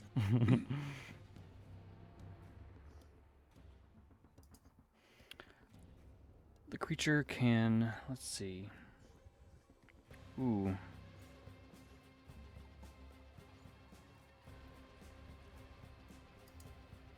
It's going to jump again. It's going to use predatory spring. It's going to jump up at Harding that's just above it. And make another claw attack. And that is dirty 20, which will hit. Does anything happen with Bigby? Bigby's hand, does it keep it from moving or anything like that? Ooh, I don't know. That is a great question. It's grappled.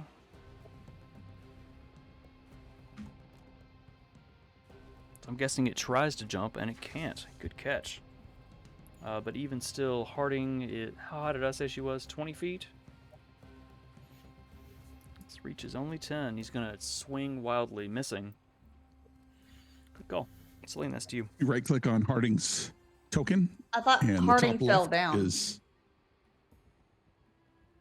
elevation. Didn't he bring her down? I decided he didn't. 'Cause she's flying. Oh, okay. He didn't okay. grapple her, he just attacked her. Oh, elevation. Cool. Didn't know that was a thing. Awesome. Thank you. Wait, I did it on the creature. Alright, Celine, what you got? That creature flying. Oh my gosh. And No, thank you. And now it casts fly on itself.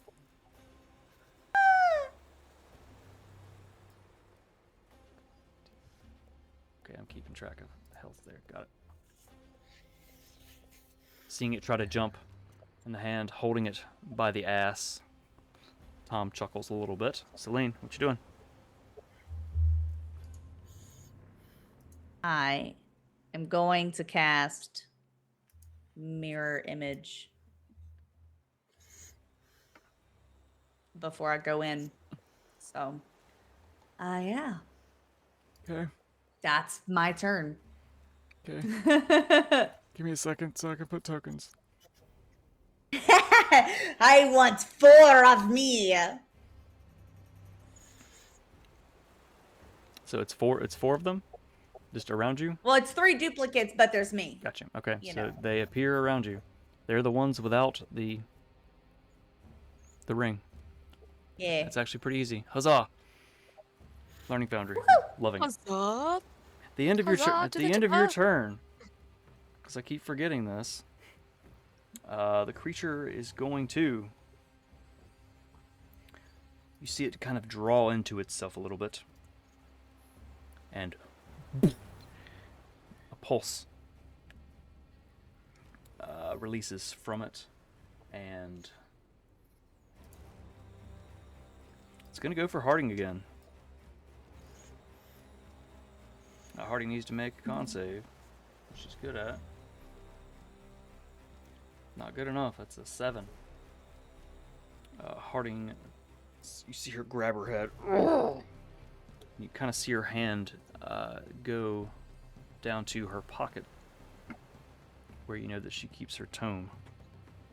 She grabs her head, taking 14 psychic damage.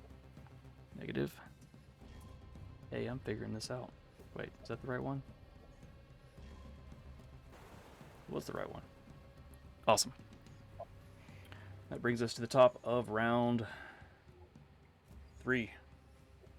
Hal, what you doing? I would like to use a bonus action to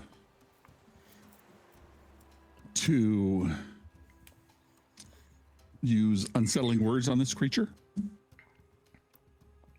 I'm not insulting you. I'm describing you. And it needs to roll a minus D10 on its next saving throw. And I'm going to follow it up with casting Confusion at 4th level. Okay. DC 16 Wisdom.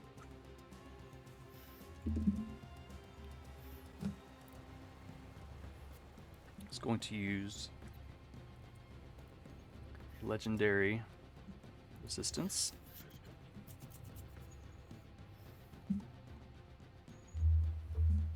To automatically succeed. All right.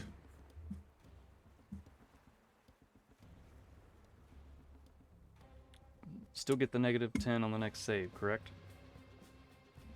Or do I have It would have been that save. that save? Okay. Yeah, and then you'd have just succeeded instead. Gotcha. All right. And then I think I'm going to move back behind Tom. So, what are you doing back there? Stop touching my butt. Actually, no, wait. Touch it You harder. didn't say that last night. What you doing? Touch it harder. That brings us to Nim. Seeing this, Nim is going to kind of step in front of this person that's on the ground, and she's going to reach into her bag and pull out a bottle of molasses and unscrew it and take some out. And she's going to smear it across her hand, and she's going to focus and a purple, almost spear-like thing shoots out of her hand and hits right where this creature is, and erupts in a 40-foot cube as I cast slow. It has to make a Constitution saving throw. Constitution. Not Constitution. Not Constitution. Wisdom. Wisdom.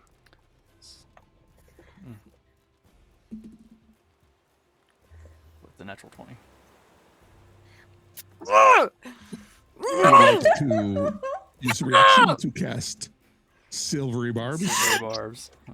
So I have to re-roll it? Yes. Yes. I'll roll another one, you guys. I'll roll another one. Let's see. Wisdom save. That is a 15 total. It fails. Yes.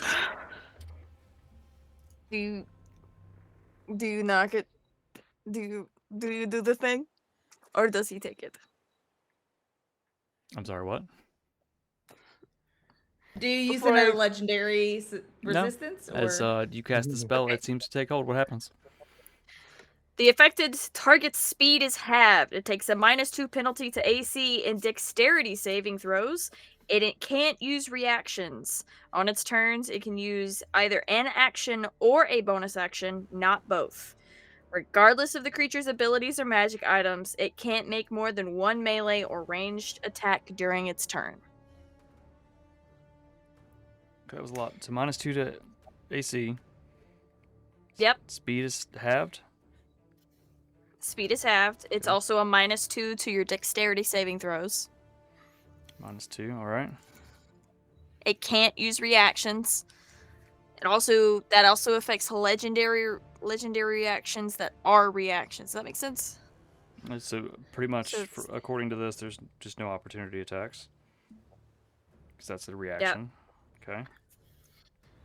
And on its turn, it can either take an action or a bonus action, not both. And it cannot make more than one melee or ranged attack on its turn. So multi-attack. It's not multi. Yeah, Multi-attack one. is one action, Correct, so it's but it's just only one one. attack, Okay. yeah. It says, regardless of the creature's abilities or magic items, it can't make more than one melee or ranged attack during its turn. Okay. And legendary And it actions. is a concentration. Legendary actions are just legendary actions. All right. As you cast this spell, you see this. The creature seemed to be enveloped in something as it moves. It's very slow. It's your action. What else you got? That is, I'm going to continue to concentrate on this, and then not breaking eye contact. I'm going to try to grab this person and scoot back further away, just a little bit, maybe 10 feet from where I am. So just a little bit further back, All right. because it's 120 feet for the spell. And it's concentration up to a minute, so. Right on. And that's my turn. And that's it.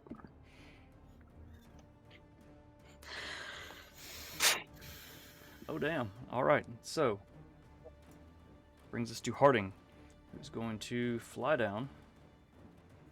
This creature's big enough. It's about 10 feet in the air. He's going to wail on this creature.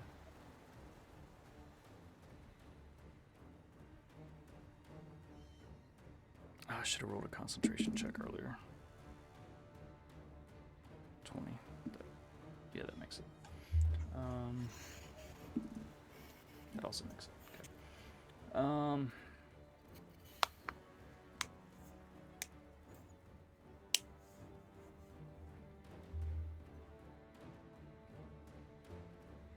Forget. I don't know all these things.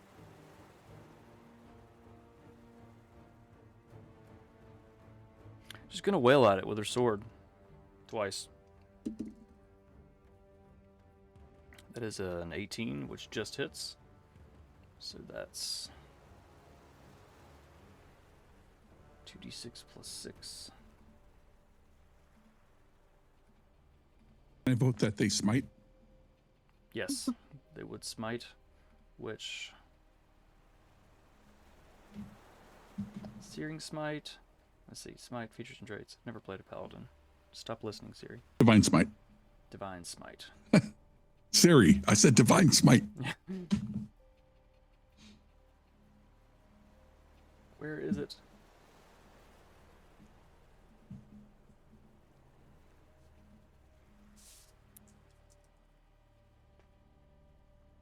See, that would be in actions. Features. Features. So sorry. I played a You're paladin. good. I've not run a paladin before. Harding's got It's a basically whenever you lot going on. hit with a melee attack, you can burn a spell slot, and for each spell slot, or for the level spell slot, it's a D8 unless the creature is. Gotcha. Yep. All right. Feign, fear, and dead. So All right, so we'll go with level 2.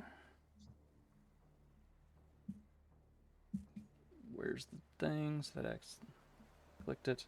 So that'll be 2 more D8s.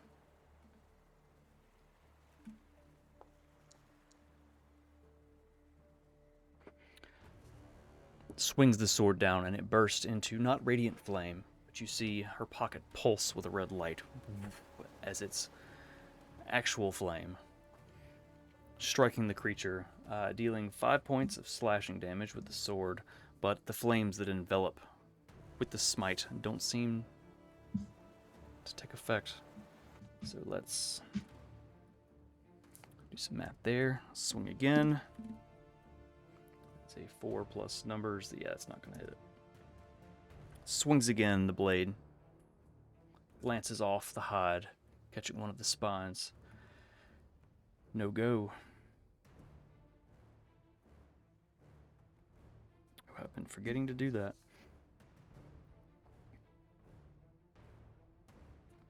We'll just forgo that entirely. Okay. Next up is guard 3. Let me zoom in a little on this. I'm kind of zoomed out. You guys spread out so much. Where are you, guard 3? There you are. And he's going to back up.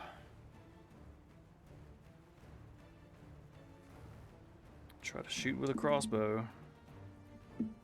It's a 2.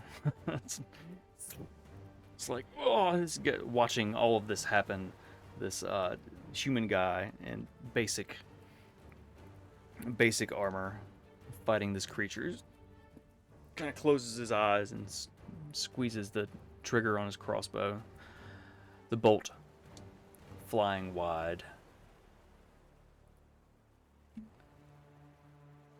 Next, we're up to the creature who seems to be moving in slow motion.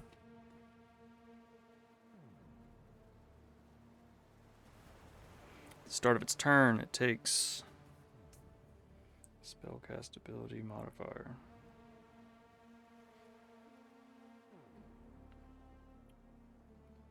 The hand squeezes its ass real hard.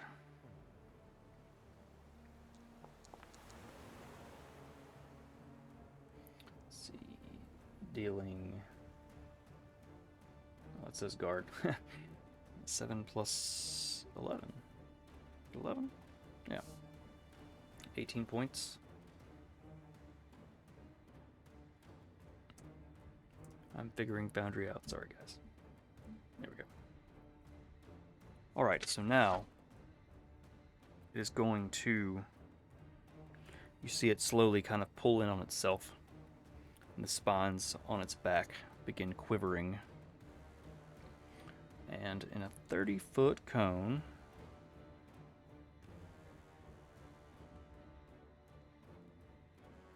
Alright, so how do I draw a cone on here? Let's see. Cone.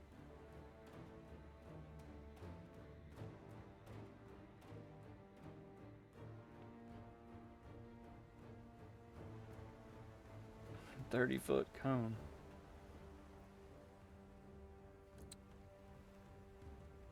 Well, I guess it's gonna have to be. It's facing this way. And Hal's not here to to say. Oh, I'm drawing a cone, like I figured it out. It's a 30-foot cone. Okay, good. Since it's facing you, Celine, Huh? I need a dex save. Okie dokie. So how does that work with your mirror image? Nothing happens to the mirror images, and it doesn't. I don't think it does anything to it. Whenever it's that, it has to be an attack. Yeah, it has to be targeted with an attack. So I think it just doesn't do anything to my duplicates at all. Okay. I'll read all of it real quick if you want. Okay.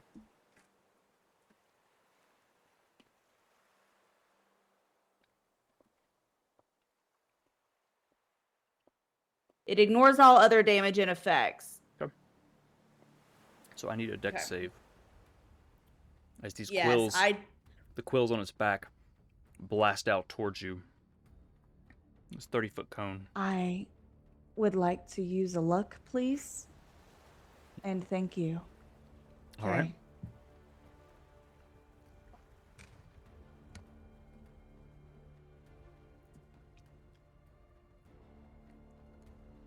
Natural 1. I rolled a natural 1 that time.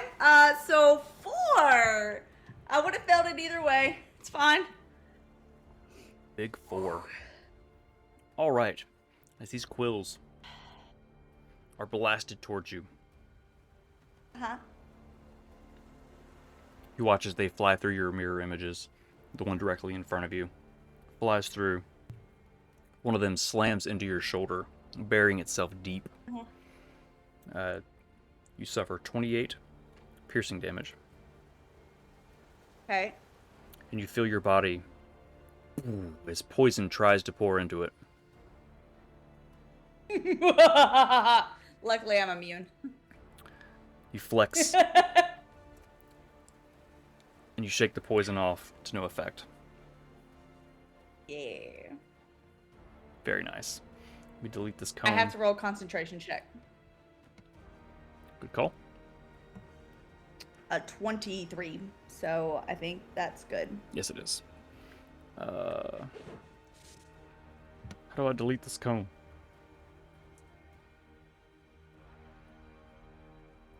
You bring up the control on it. So the controls to make a cone on the left-hand side. And then there should be a little square at the origin, and you can right-click on it and delete it. I just deleted everything because there's nothing else on there. Delete There you all. go. Delete all. All right. So that is its turn. Can't do much. You guys are slow and it's grappled. So that brings us to Tom, who is going to use the hand to, I guess,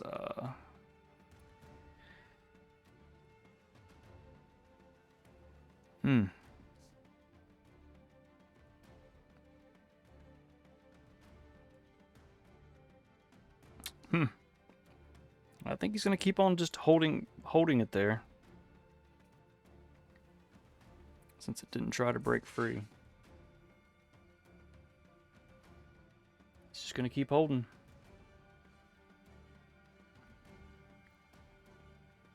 All right. These poor guards. It's gonna. At the end of the creature's turn, he can make another wisdom saving throw. Thank you. Sorry. It's a 2 plus numbers. It's not gonna make it. No. All right. The guard's gonna try to shoot at it and still fail. These guards suck. Sorry, guys. Next guard, same deal. Nope. I'm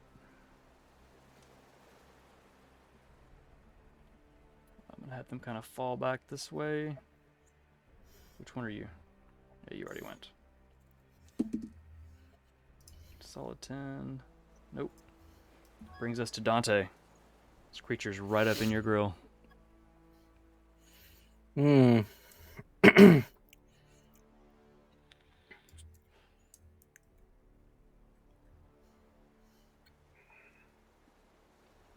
Well, let's see.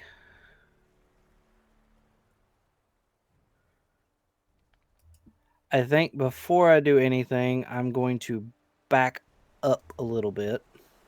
Let's see, how far are you from it now? Can't make reactions, so it doesn't matter. Yep. I'm going to back up over. Well. Hey. How's it going? I should have used that legendary resistance. I did it again. There we go. I'll move that far away. All right. It's you And can then see it I'm- try to like, but it can't. It can't do it. It's just way too. It's too slow. Can't get you. And we gonna pull an arrow out, and we gonna stack it up again with sharpshooter and Colossus Slayer.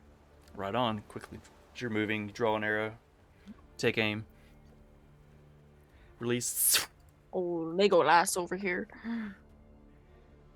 Oh no! As you're moving over, you glance over. You see Hal pinching Tom on the ass, and you're like, "What?" And release the arrow, and it flies wide. You have a heroic inspiration you can use. Yeah, from Hal Luck, from breakfast. inspiration. Yeah, you got all kinds of stuff. Can I use a luck to do that then? You could. Again? I would use the inspiration first. Since Okay. it's free. Same deal. So how would you do that in Foundry then? Just re-roll again? Yeah, just roll it again. Yeah. Yeah. Okay, cool. I'm gonna roll it again. Everything's still stacked on top though. Mhm. Sharpshooter and Colossus Slayer. All right.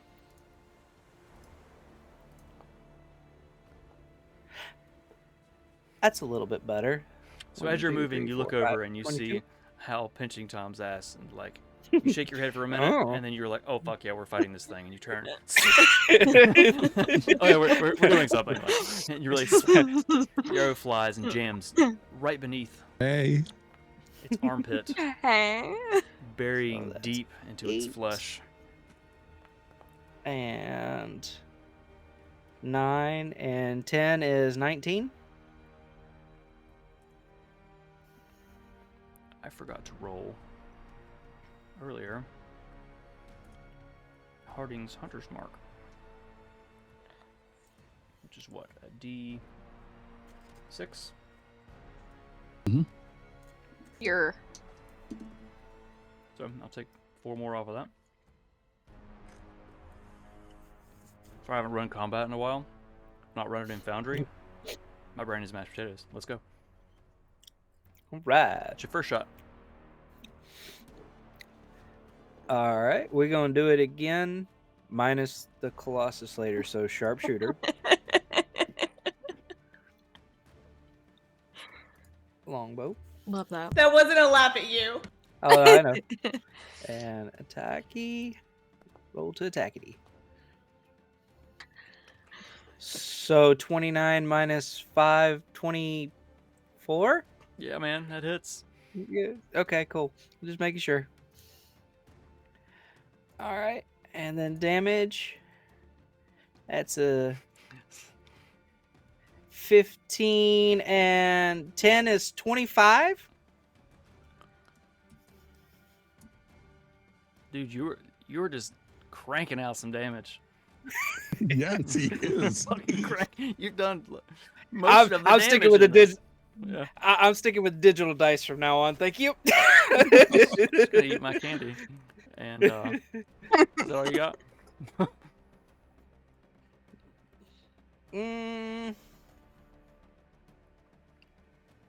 Just for kicks and giggles, give it Hunter's Mark now from me.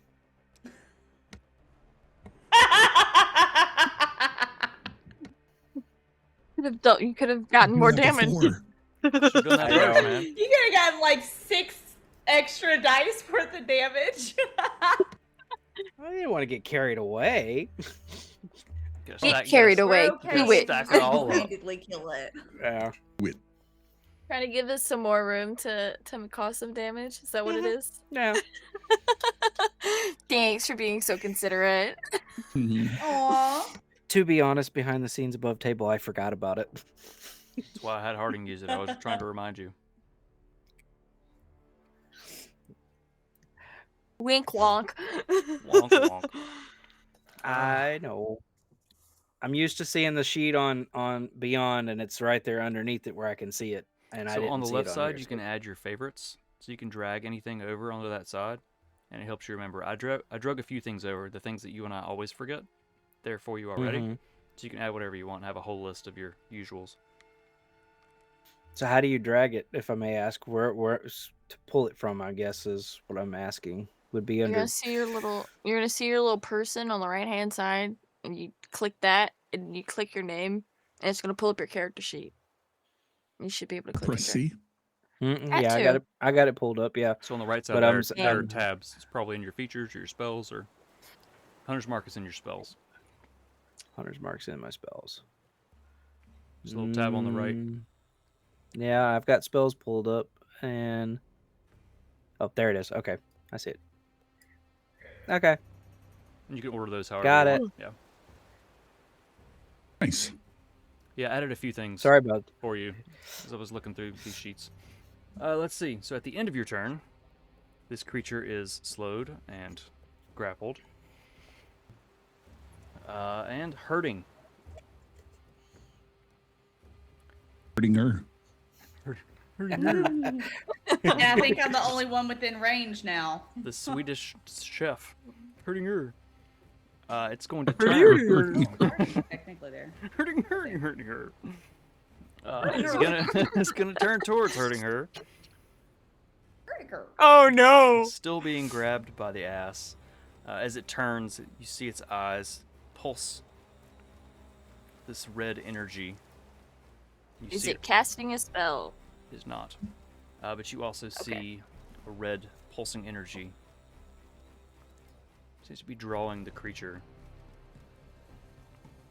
to Harding as it swings and makes claw attack as a legendary action. Let's see. It's a solid 10 plus 13. That'll hit. As it turns slowly, doesn't have disadvantage or anything, does it? Because it's slowed or grappled. There's a whole lot going on with this thing right now. You guys have stacked some shit on it. It swings and kind of catches Harding across her armor. A bit of the claws digging through. Doing 30 points. Slashing damage.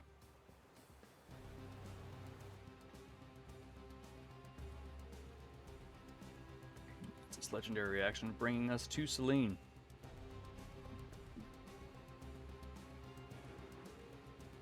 Other than me, Harding, Nim, and the unconscious commoner, did anyone else look hurt? Guards. Harding's taken some damage. I know that. She's been hit a lot. Beyond that, Yeah.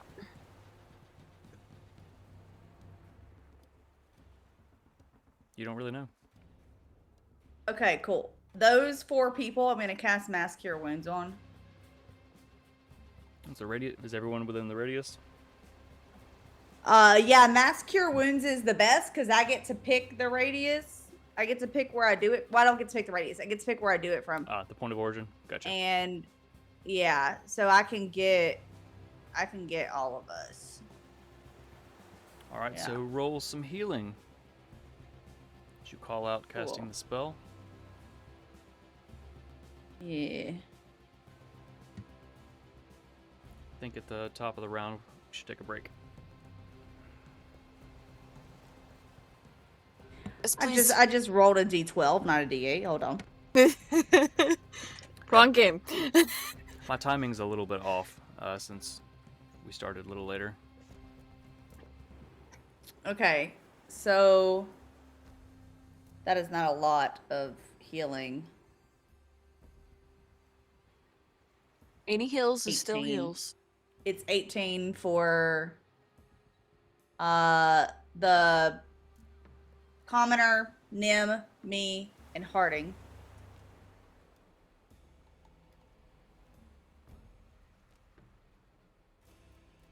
Okay. And me and all my duplicates are gonna move over here, kind of underneath Harding.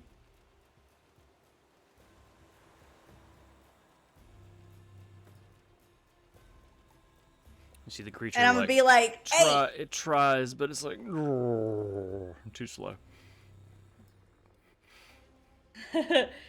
She's gonna look at him and be like, hey, stop it! Stop being mean! Trying to get its attention, but yeah, that's it. That's all she does. All right. Brings us to the top of round 4. Let's take a quick break. So we can stretch our legs, get some snacks and drinks and stuff. We will be right back.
once was a gnome named Wimbley Owns who worked all the day long. One day he said, fuck, I've had enough, and walked off into the woods. He found him a stump and he sat right down and stared at the sky for a bit. He sipped on a brew, let the daisies bloom, and said, well, this life's the shit. He marched back home with a jug in hand and shouted for all to hear, I claim this day to drink and play, let Ons Day bring the cheer.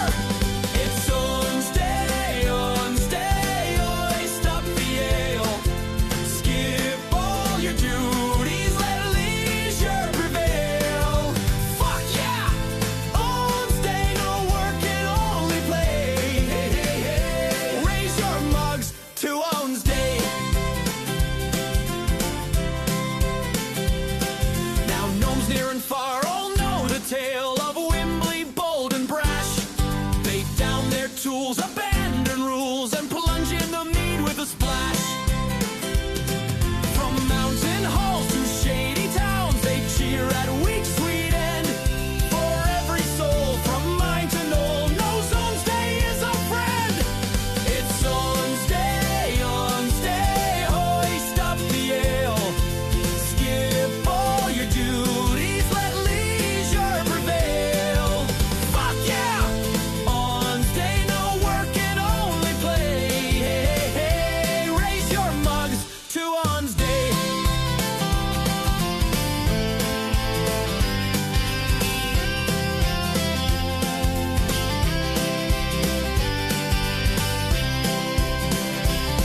It's Ons Day, hoist up the ale. Skip all your duties, let leisure prevail. Fuck yeah! Ons Day, no work and only play. Hey, hey, hey, hey, raise your mugs to Ons Day. Hey, hey, hey, raise your mugs to Ons Day. To Ons Day. Ons Day, Ons Day. To Ons Day.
And we are back. I hope everyone had a wonderful break. Cheers.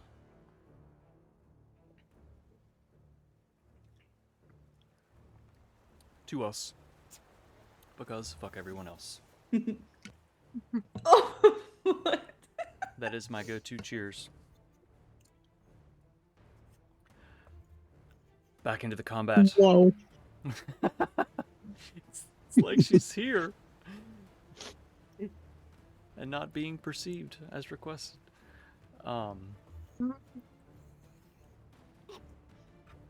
This combat is drawn on. Really, I guess not that long. We're in the 4th round. Dante has been unleashing arrows. The Gleeman's ethereal hand has been grasping this thing by its ass.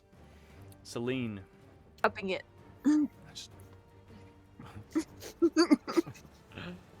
My bad.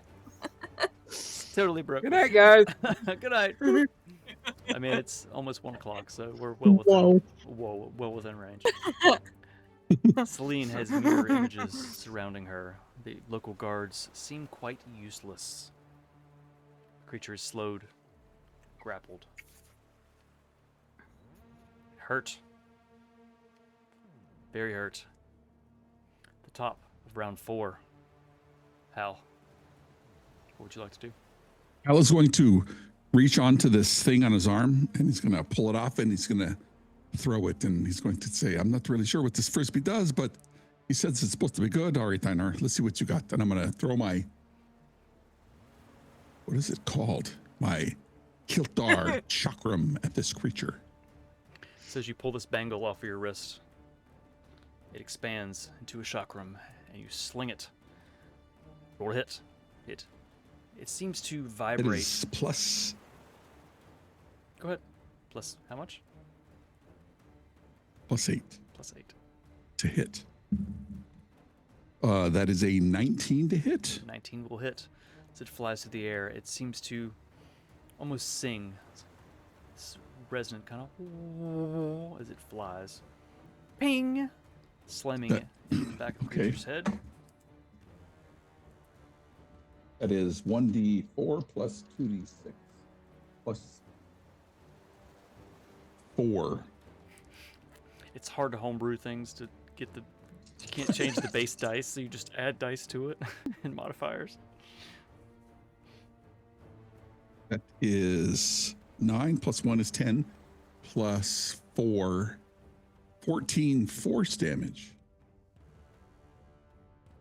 Nice. Ting! As it bounces off the back of its head. And it flies back to my hand. As it's flying in the air, coming back towards your hand. And then I would yell out towards Do you want- Harding. You want to use a charge to do it again?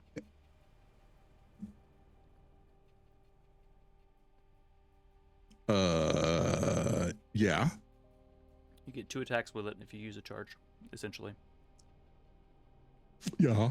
So as it's flying back to your When you hit hand, a creature with the first weapon attack, you can choose to invoke its direct residence by using 1 charge. And do it again. so you kind of flick your hand as it's flying back towards you, and it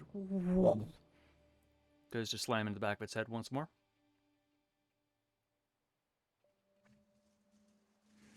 Damn, this is... I didn't read the bottom of this. I only scrolled to the top. All right. Plus 8. Homebrew, man. If I homebrew something, you better read all the stuff. It's fucky. Nope, it's only a 14 this time. 14.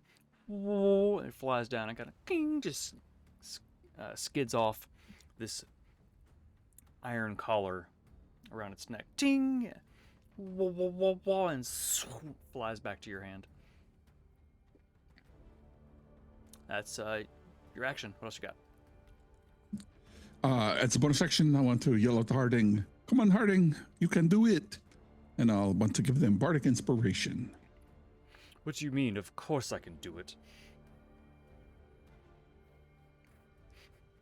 I mean, that's what they said. Like, take it easy. Whoa. Wow, it's like she's here. Whoa. Alright, so I need to... Thanks. Something else I gotta remember. All right. Brings us to Nim. Is the person awake at this time? The person that... Okay. They are I'm healed going to- beyond the brim. They're just a regular person, so it's like that healing was like, oh god, I feel the most alive I've ever felt in my entire life, and I almost just died. I'm going to look at them and be like, get to safety. Go hide somewhere. And I am going to... I'm trying to click.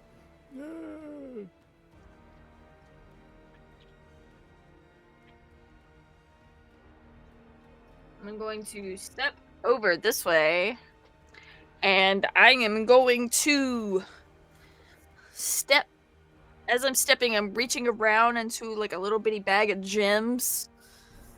And we never quite went over exactly what gems were in this bag of precious gems. So I'm gonna ask you, John, do I find a diamond worth 50 gold? You've got so many containers full of so many things. How the hell am I supposed to know? Let's see. Yes. Okay, I I think reach you had out. one anyway because and you I- cast Chromatic Orb a lot anyway, and that's 50 diamond, right? Yeah, that's what I was going for anyway. Oh, nice. Okay. So I reach in and I grab this diamond and I grab my brand new shiny staff that I spent hours creating and I hold them together and like almost forcing the diamond into the staff as the magic consumes it. The light on the end of this purple staff underneath the dragon's head starts to glow and it starts to swirl, and I'm going to shoot a orb of cold damage Ooh. All right. towards this creature at level 5. Oh, damn. Girdle. So that's a 21 to hit. That'll hit. Roll some damage.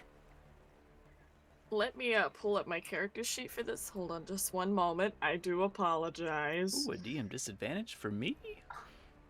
You shouldn't have. Noise. Shouldn't Just have. for me? I need to have it ping Okay. me so I can Here. hear that. I'm just going to do this. 35 points of cold damage. 35 points cold damage. As this swirling orb draws in the cold and it starts to create its own snow flurries and wind starts to whip around it. It hits it.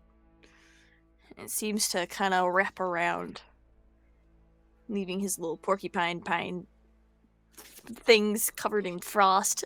Porcupine. Quills. Surface skin is now covered in frost, even more so than from the falling snow. It kind of slowly turns its head towards you.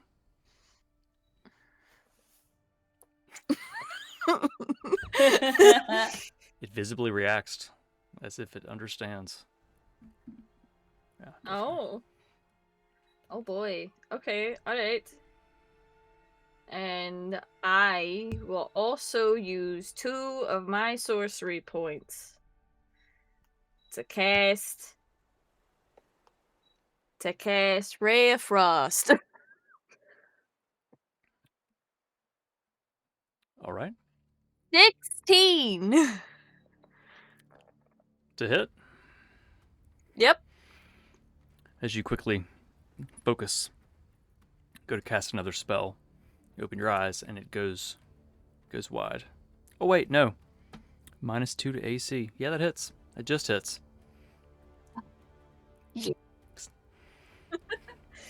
Sorry. I wrote all over it.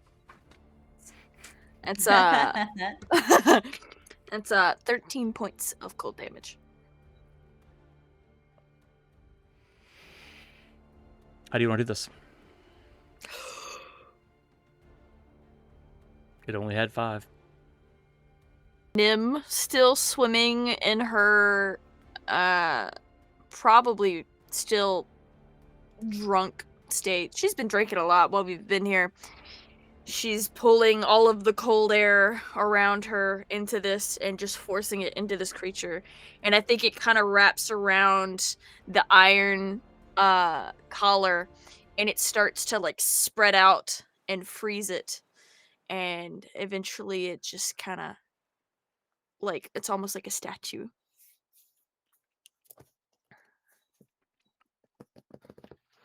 Sorry, I ate a piece of candy. I was like, yeah. So let's go ahead and take it down to -5. It is very quiet. Let's just play something here. You may. As the cold crinkles over this creature,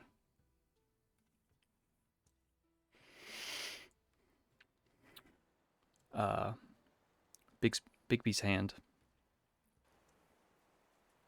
lets go and dissipates. Tom runs forward. Legendary actions. Creature falls slowly to the ground. The ice crystals that had collected on it crack off into the snow. And you hear a loud clang as the iron collar clicks open, clatters to the ground.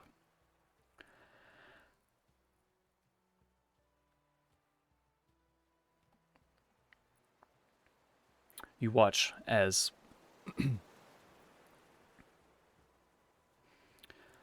the form of this creature begins to kind of writhe and shift, warping, becoming smaller,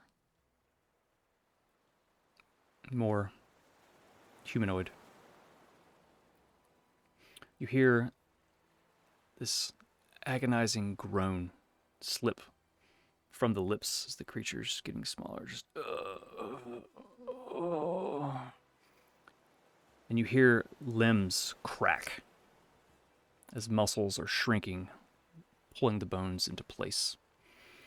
Before you, lying on the ground, skin and bone, stark naked, is a human man. His body is covered in scars and wounds that seem to be fresh. For some reason, there are fingers and toes that are missing, and their blood is leaking from them onto the ground. As the Gleeman rushes forward, turn that off.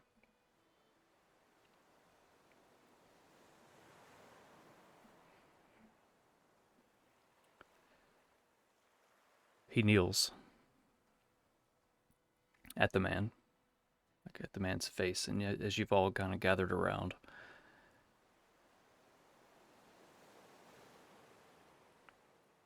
the man pulls just a soft, dying breath, trying to talk. You freed me from the Sovereign, it seems.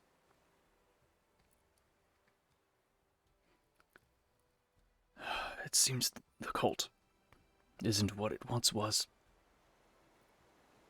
He coughs.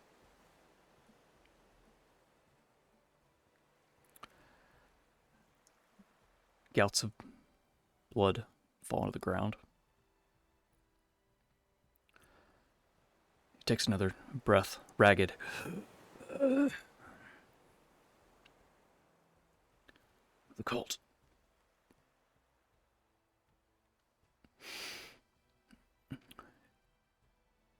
Is in the Ordo. He looks into the Gleeman's face. Sovereign. He sits on the Council of Elders. The Gleeman grabs him by the shoulders, shaking him. Tell me. Tell me who it is. The man just...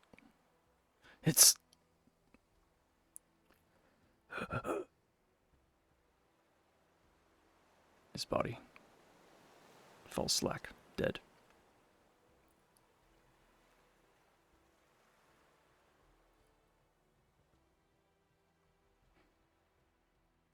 Gleeman, let's go. Looks to all of you gathered around.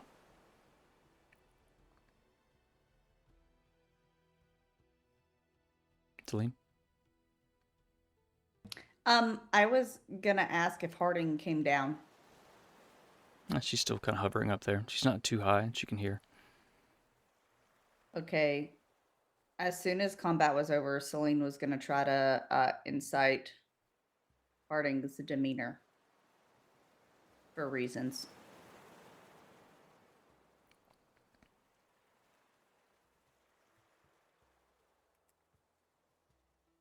Let's hold that until Oh, Faith is with us. okay. We'll say that you do. We can talk about it. Okay. Sounds good. Whoa. It's like she's here.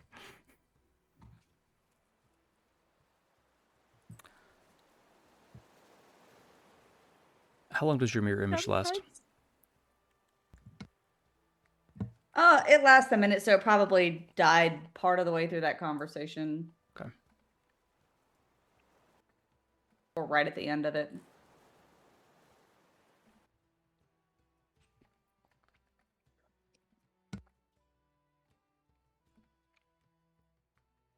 But I left all the Celine's up for the whole minute. Naturally.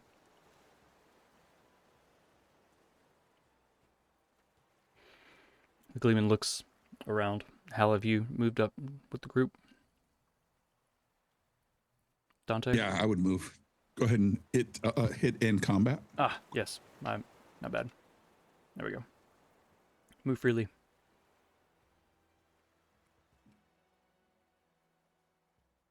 Gotta stop eating candy, guys.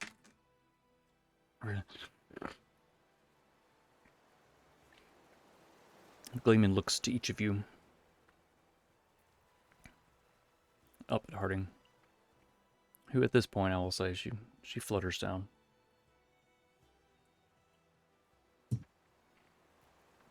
Landing softly beside you, Celine. We must return to the Ordo as soon as we can.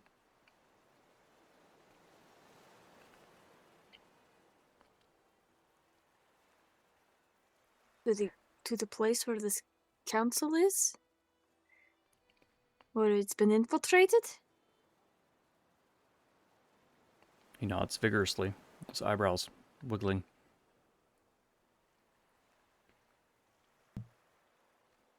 Hey, how many of you all sit on the council? Is there like one? Is there like Xanderwolf, or is it like obviously it's not you? You'd have let Dante die, or is it somebody else?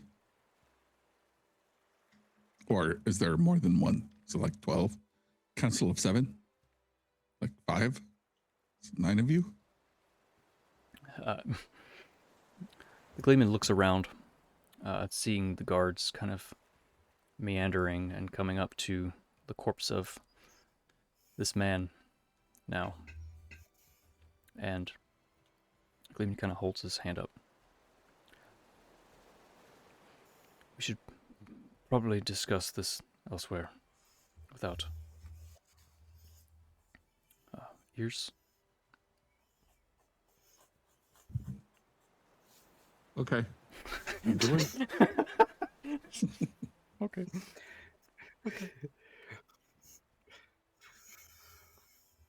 He What grabs. should they do with the corpse? Burn it. Throw it in the sea. I don't care. He grabs the iron collar.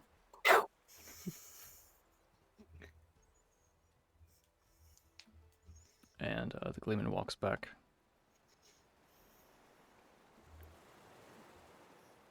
Towards the tavern. Can I do a medicine check on this guy to see if it looks like he has any sort of weird poison or disease or anything like that? Sure. Before we burn him, I'm just saying. I'm not laughing at you. I'm laughing at a comment. Oh, okay. Yeah, I wasn't. I apologize. It was a comment I was laughing at. Sure, yeah. Go ahead and roll a medicine check for me. As you begin 19. thoroughly checking his body, it seems that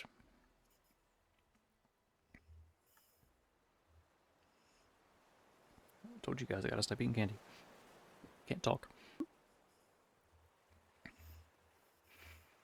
It seems that whatever this magic was, and you're guessing it probably has something to do with the iron collar that he was wearing, since when it fell off is when he began shifting back. That obviously it granted him great strength, but over time, even after healing these wounds, lingered within. You don't sense any type of poison or plague or anything like that. It's like if you throw him in the fire, it's not going to infect everybody around that smells it. Right. But some type of dark magic scarred this person. Sorry. Go ahead. You're good. It takes a minute to do a medicine check, so you could be talking while I do that. After you've taken a minute, I'm going to kneel down next to Celine. Do you think it's safe to burn? Yeah, I think it's safest to do that too, just in case it tries to take hold again. All right. later I'm going somehow. to reach into my bag and pull out one of the old red cloaks that we had, and I'm going to lay it over the body and to cover the body. And I'm going to stand and I'm going to turn to the closest guard. And I'm going to say, I'm going to ask, was there anyone else harmed? It's the human guy in the very basic armor who's kind of standing there. He's put his crossbow up. Not that I know of. Came out of nowhere. Just jumped on him. I think we're all good. I would, if you know that person that was harmed, I would have them checked out by a healer that can ensure that there's no diseases. That kind of creature, we're not quite sure if it's a disease, so have them checked out, and I would have the body burned as soon as possible. Well, I trust you. I saw what you did there.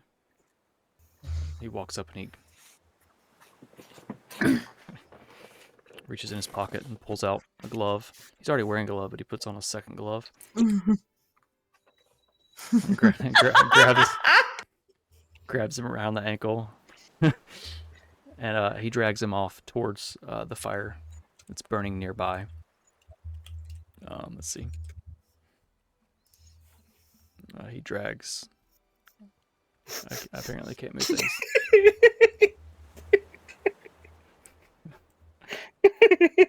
And drags him over and just kind of unceremoniously just tosses him onto this fire. He calls over, "Bring more wood. Let's make sure this fucker burns."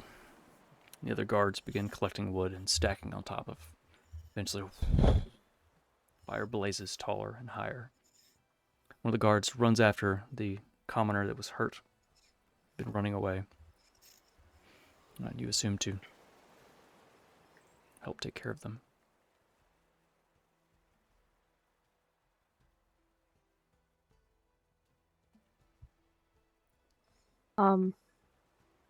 I kind of stand there and watch the body for a minute. just to ensure nothing crazy happens. But once it's, a few minutes pass, then I'll kind of turn and head back to the tavern. As the body's burning, you see Dante over there. Oh, thank God, something warm. Been out in this cold for 45 seconds and I don't like it.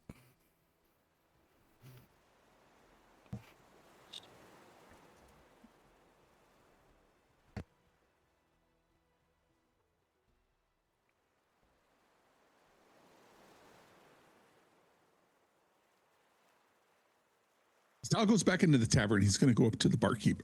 And he's going to ask for a Whoa. short glass. Liquor? There it is. I hardly know her. Wow. It's like, did you take care of everything out there? Thanks. I was waiting for it.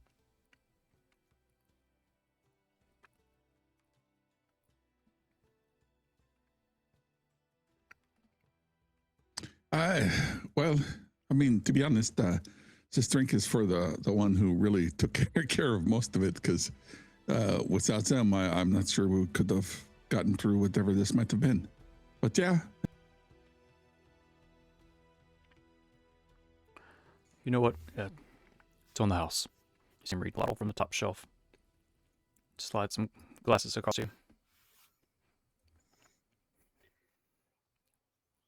It's the best I've got, man.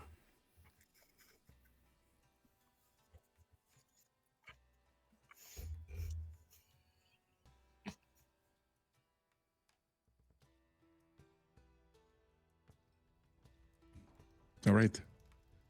Now I will take it and move back towards the.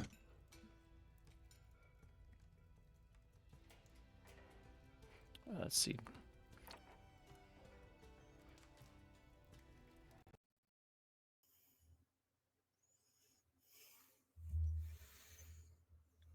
And as Dante comes in, Hal will kind of pour a glass and give him a nod and call him over.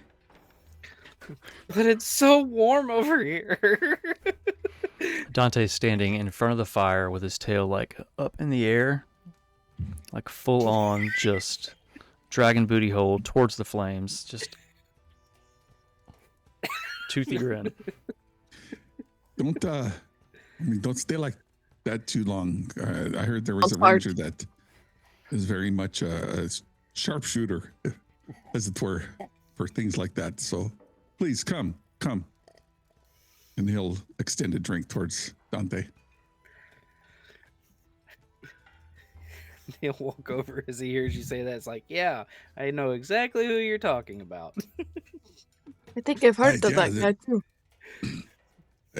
It's making its way around like the Bardic communities. So this very handsome man kind of looked like me, a little bit older, but not nearly as handsome, but a crack shot with a bow, like literally a crack shot. Talk about a blast from the past. Talk about a blast in the ass. That's what I said.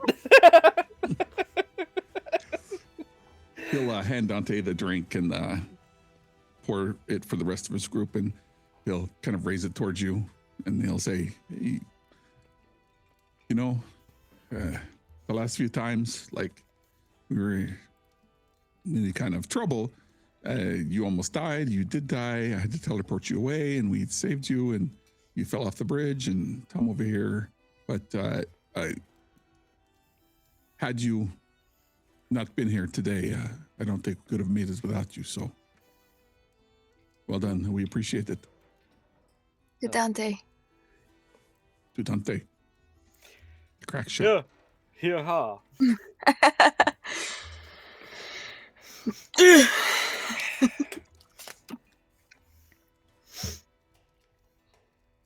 Gleeman leans forward after downing his glass, kind of slides it towards you, Hal.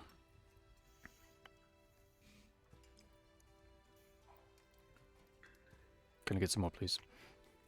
Top the old man off before he goes dry. That used to be something different, my dad used to say. But here you go. You know, I've not known you long, but I'm not going to ask any questions. He's learning.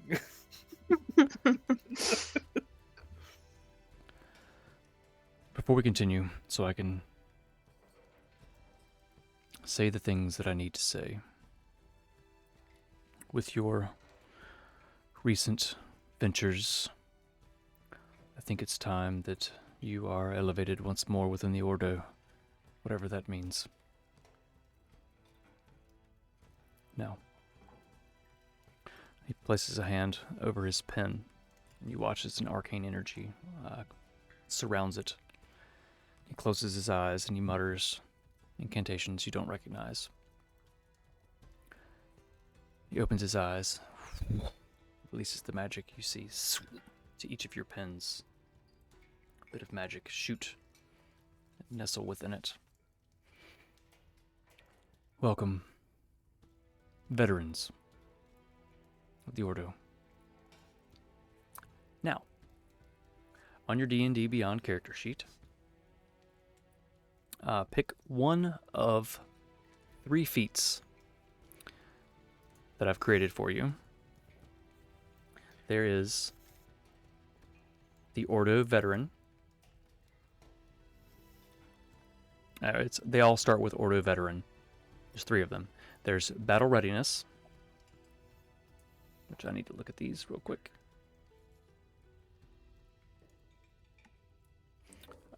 Ordo Veteran. Battle Readiness gives you advantage on initiative rolls.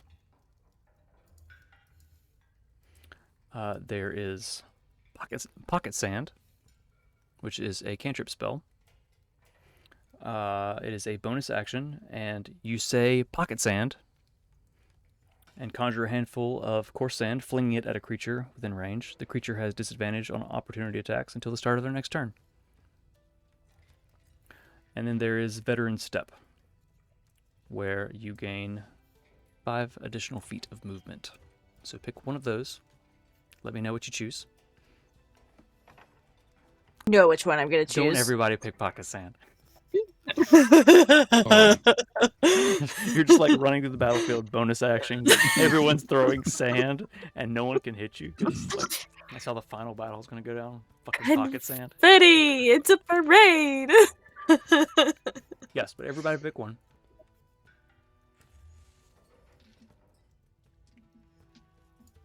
Yes, Mal? Question. do you want us to tell us? I'll take the veteran step. Okay. 5 additional feet of movement. Nice. Take pocket sand. Okay. Because I like to put things in my pocket randomly. Naturally. Dante? Pocket picking. I'm sorry. Can you go over it again? I was looking on the sheet and I didn't see anything and zoned out. You have to go down to feats and put manage feats. Click on the hold on. button, the blue button. Hold So I on. think you I'm on the may wrong already spot. have advantage on initiative. That one may be useless to you. You can either get 5 more feet of movement. I don't think he does. I think that's a barbarian, but that would be perfect for Dante. I think it may be part of the tome thing. Oh, I think. I can't remember. I've homebrewed so many things, I can't remember all the additional features and stuff and things. I've got a list of 100 creatures for Celine now, like... Actually went through and I fixed the whole thing. Like, I know all of them now. It's not here, it's there. So there's Pocket Sand, there's 5 additional feet of movement, or there's advantage on initiative. Celine, which one are you Do taking? you see the manage? I don't see any of it, so I'll. So go to features. Yep, features and traits. Manage feats? So go down to manage feats. And then type in the search bar Or Ordo Veteran. Or just scroll all the way to the bottom. That too. Yeah, it's under the homebrew section. Do you have Towards the homebrew bottom, turned yeah. on? you might not have it. I Yeah, do. You might not have it turned on. I do. I have it on. There it is. Okay, see, I see it now. Nice.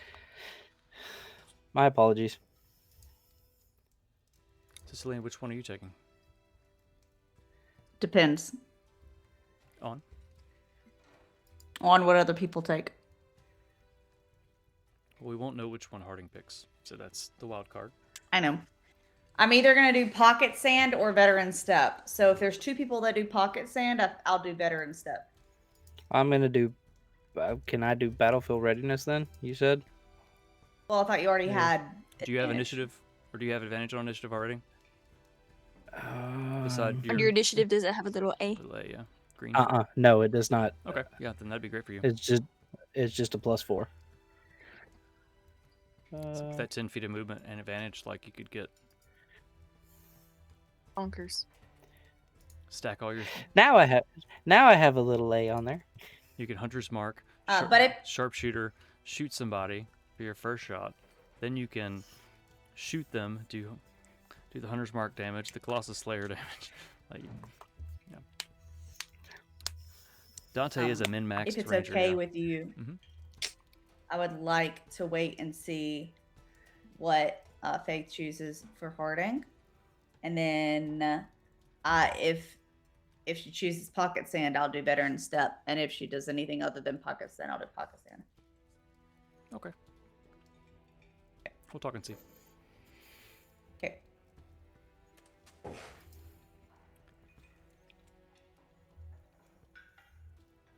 You all take a moment, holding your pens, realizing your new skills, magic, or features, whatever. You feel it within you.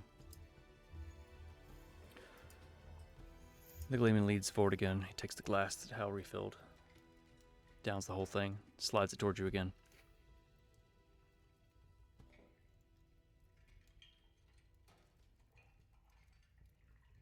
I mean, all right.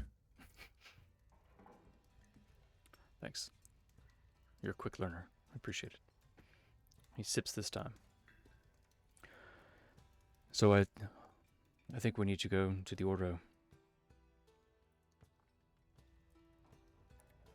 I think we need to see what's going on there. We've got friends there. Angela's still there, recovering as far as I know. Carvix is there.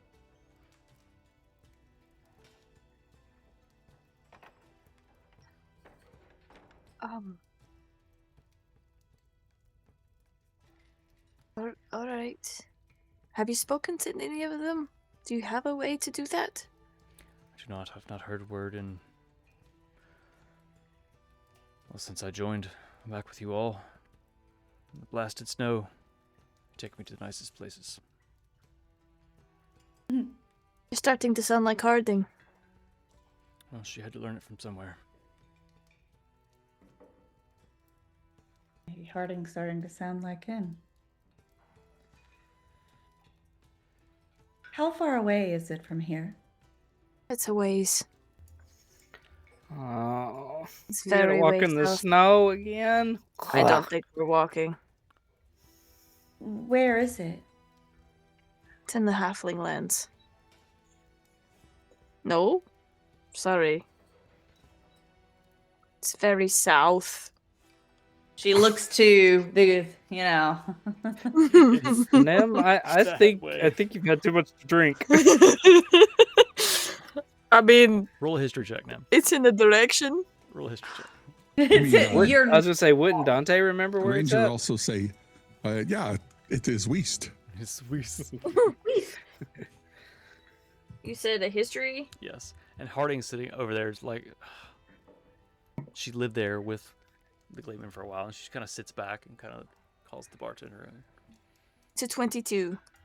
The bartender brings Harding this like little just pint glass, and she shakes her head and pushes it back. And he brings back a larger glass, and she shakes her head and pushes it back. And he comes back with this like vat.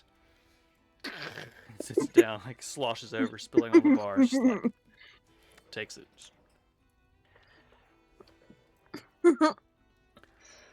Did the 22 on my history check. You remember when you left the Ordo last time you were there, that you passed very near a town called Crossroads, which a lot of you have probably heard of.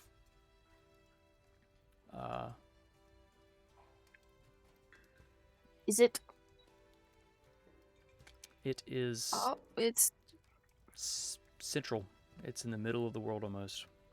It's Never mind. It's kind of south, but it's how you know it is several days south of Kandor. Last time you traveled near it, you left the Ordo and you traveled around it to as to not lose time traveling through the city when you were going to South Rock before you entered Hell Adjacent.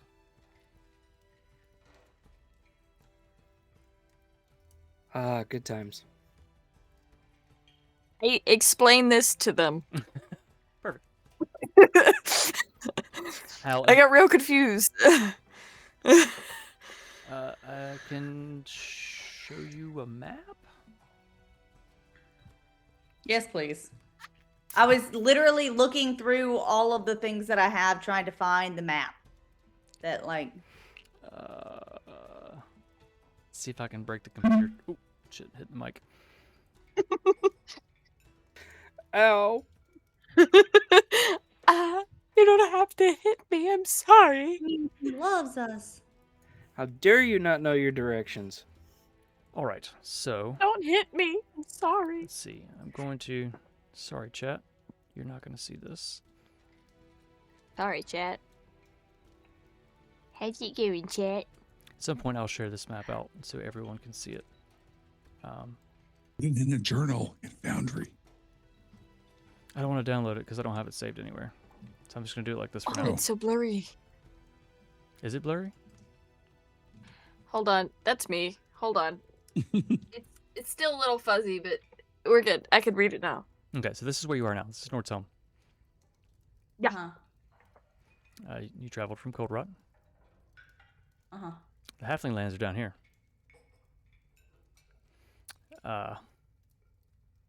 Crossroads is here.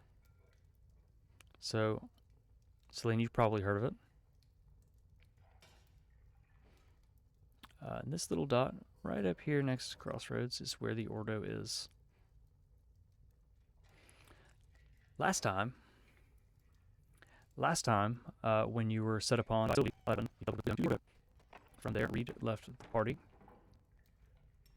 Harding joined. You went towards there. But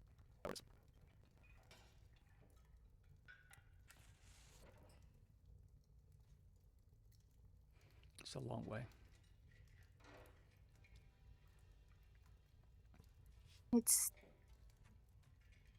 somewhat close to a city called Crossroads, so to the east of here, kind of. She looks around. North of Everybody. Afiasari. Yeah, so, I mean, I could... Okay, here's the thing, right? She looks to the Gleeman. We know arcane teleportation is down. Do you get to choose where you appear when you use your tome? I can try to influence it, but so far it's worked well, but unfortunately I'm not sure it will stay that way. Okay, so I think that we could try teleportation using nature magic, and maybe it won't be broken. I have been scrying on a certain someone that happens to be lost on an island. And I found a tree there, and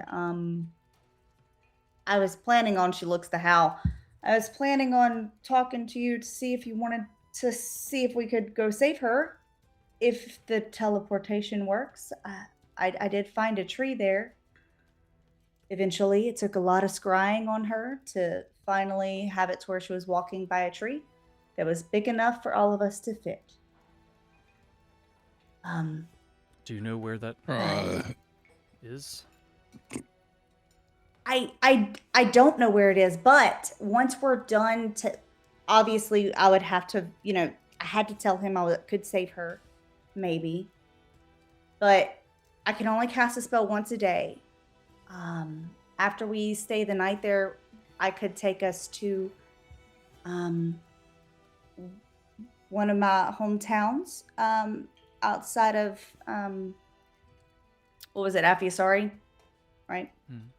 I feel like I'm saying that wrong. Is that right? Afiasari, yeah. Afia, sorry. Afiasari, yeah. I know a few trees there. So Don't know if we have time for that. we I could think go we there. need to get there as soon as possible. Yeah, I'm So going if to. if the void tome doesn't work, then we could try that.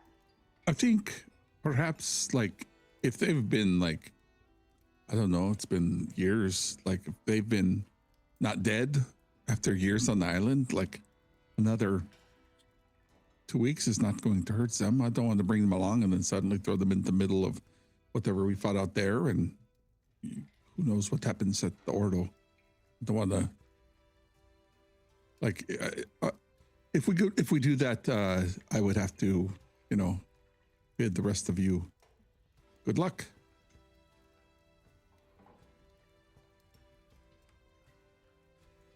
So if you like Can my I- singing and my handsome good looks, I mean, perhaps we should do this first. Okay, so you want us to wait. I don't want to bring another person who I care about into whatever we're going into. If they're surviving, right? The one thing would be if they were being attacked by, dragonborn or dragons or something where we're at, but it's not the case. So Yeah. I think. Okay. As long as I just didn't want to offer the possible chance to teleport and not tell you about the possibility. So that felt wrong. I have a question, though. Perhaps you could tell me why you're spying on, like, this person. So I could find a tree so we could try to teleport there. Oh, okay. That's it. That is not so weird as I think. Yeah, that's the only reason. Because we know arcane doesn't work, so.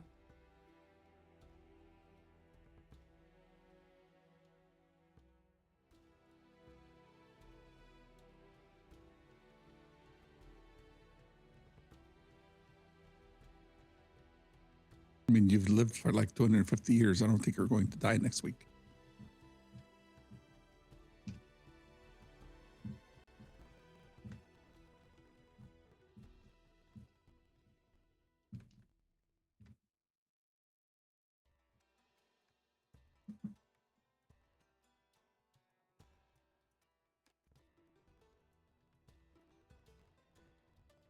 Are you talking to everyone, or are you talking to just Celine?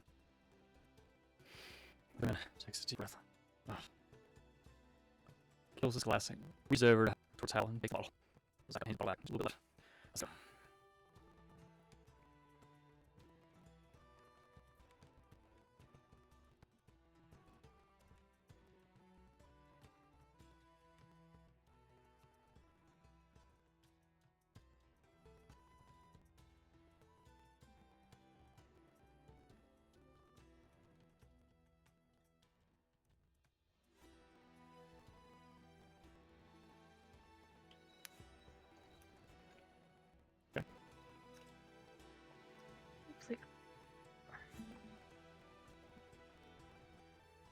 I walk up to, I guess, my Celine in my room. Yeah. In my clothes change. And now it is not it is not Primus. Our gods switched places. So I don't. We touched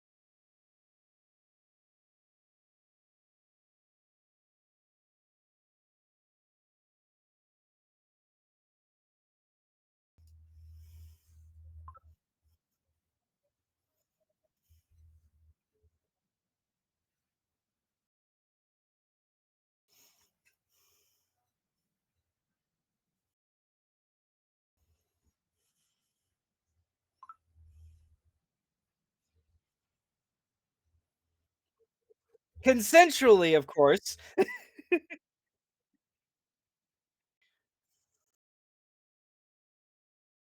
Our tomes together? Yeah, you did.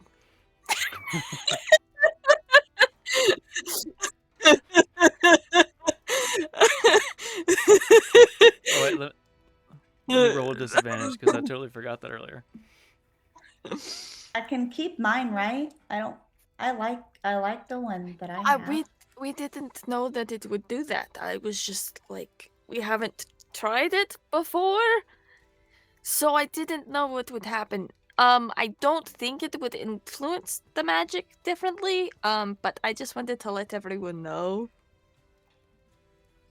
But if everyone has everything, we can try it from in here. I just didn't want to do it downstairs. Where is Hal? I invited everyone into the room. Oh, I'm assuming he's there. I meant where in the room? I don't have a book, so we can't touch the tomes together. What? I just asked where you were. I like the god to my tome. I don't want to trade gods. You don't have a tome. They said That's what I said. that I don't have no tome, so I can't Where touch are tomes. you? I'm right there. You're Are you looking right at sitting me, on asking me are where you are you? sitting on a bed? Are you standing against the wall? No, I'm I need standing, to know just- what Celine sees. Okay. I'm standing there, like kind of leaning back, fiddling with his flute. Okay, Celine's gonna go stand next to him to where her arm is touching his, and she's gonna just kind of lean against the wall. That's it. I'm good to go if y'all need to go. Harding might want to say goodbye to her family. Harding. So maybe tomorrow? Plus, if we get into a fight, we use some spells. So I'm going to point to the Gleeman's very annoyed face and his very scraggly eyebrows and be like, I don't think we have time. okay, I think Harding can at least go say goodbye because her moms and sister will be very upset if she doesn't even say goodbye. Yes. Yes, we should probably avoid that again. Harding, go tell your folks we're heading out unexpectedly soon. Hurry back. Harding is leaning against the door, kind of guarding it. Takes a breath. I'll be right back. She opens the door and she exits.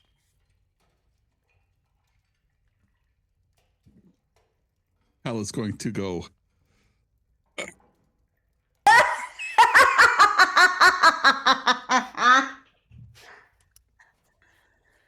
Lean in. You feeling okay? Like you were pretty close to that monster. Everything okay? Sorry, I didn't hear you. I was too busy laughing. Did you say something to Celine? Hey, yeah. I lean in. What's so funny? Anyways. No, you feeling Celine's not laughing. I'm laughing. okay? You got pretty close to that creature before Dante, and Lamia took it out. You doing all right? Yeah, I'm fine. I was just trying to get it to stop attacking Harding because she was pretty hurt. So it's fine. Okay. I had my, the duplicates up, so. I know. They looked nice. I'm gonna walk over to Dante and just kind of like, Hey, what's up? I'm like not looking at him. Do you? Don't ask questions you don't want the answer to. What happened? I don't. Whatever. I need another drink, and I'm going to reach into my bag, and I'm pretty sure I have one more fancy bottle of wine from somewhere. If not, I'm just gonna take it out and uncork it. As you pull it out, Hey, hold up, hold up. Celine, Shh. you recognize this bottle of wine. Oh, she's gonna go over to. She's just gonna kind of like, there's, and then she's gonna go over to Nim and say, "May I?" Hello? Oh no, are you there, Bug? There you are. There you are, Bug. So, Late night you internet. want to, I what? the label, it's just kind of familiar, so could I look at it? I turn it so she can take a better look at it. Take a look at it. How about I promise I don't drink any of it You unless can you tell me I can. I'm going to lean in and be like, we're going to talk about that later. We could talk about the wine now. We're right here. What? She kind of gently like pats her cheek. Don't worry about it. We'll talk later. That's some real ominous music right now. Hold up now. What's fixing to happen here? Sorry. The eyes start to glow purple. What's going on over here in this corner? Celine says, that's actually the my family's vineyard label. Celine, what's It's your been a last while. name? It depends on currently, I use the last name Kailani, but that's my given last name. What does the bottle say? Forgive me. Oh, let me double check. I don't want to say it wrong. It's gotta Lauren? pull up my What's my real backstory. name? How dare you? What's It's my not a real Lauren, name? is it? It Hello? might be. Hold on. Okay. I have to was go like, this thing was into- lighting up for me, and I was like, Oh no. Backstory. Lauren. Yeah. That's a Lauren one.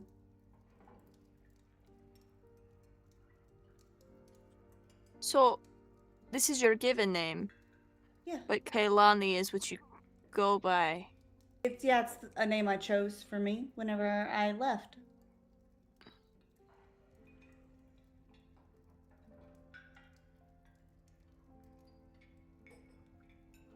Okay. So it's what I go by now.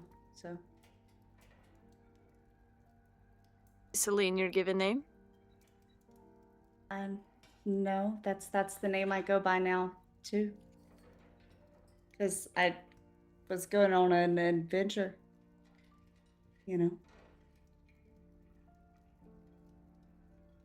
you want to? Do you want to know my given name? I could tell you. I mean, that is your choice. If you don't want me to know, we don't have to know, but I That's won't fine. I don't try. care. You can know. I was I just don't go by that name anymore. But it's If Carissa.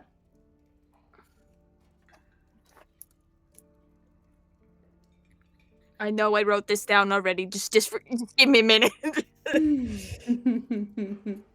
Dante just leaning up against the wall. Do like, I know what this the name hell? based on the world history that my father would have taught me that he could kind of find locally?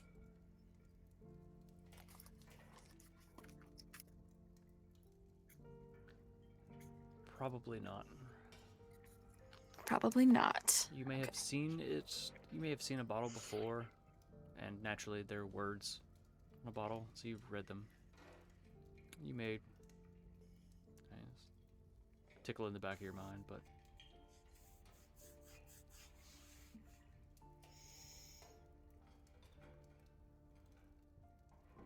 This is a very exclusive wine.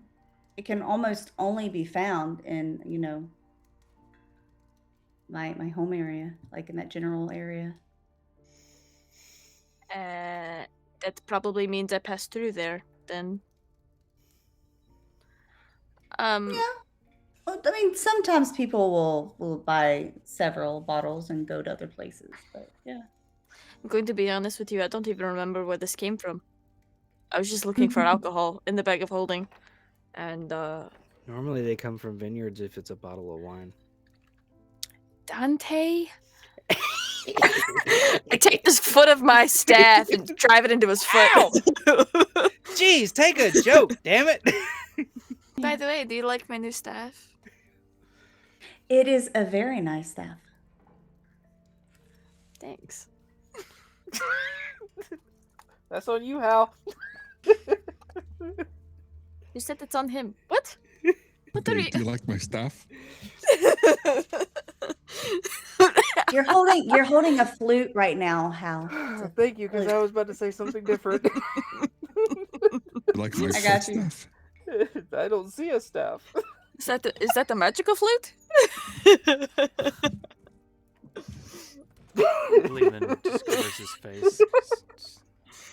Sees beard baggling. Oh God, we've gotten way too close. I'm going to... I'm glad you all can Like- make light after such a fun evening. It's good. Keep that Well- spirit. It's only going to get worse, I'm sure. We're going to need it, I'm sure. Keep that spirit, so keep that bottle, Nim. Oh, but yeah, Nim, so if I'd still prefer you would just call me Celine though, Oh, I've already forgotten the other one. Don't worry about it. It's Okay. Celine. Yeah. Kaylani. Yes. Can I have a sip of it? It's been a while. Oh, thank you. And she drinks a sip. She brought up her cup from earlier. So she just pours it in that.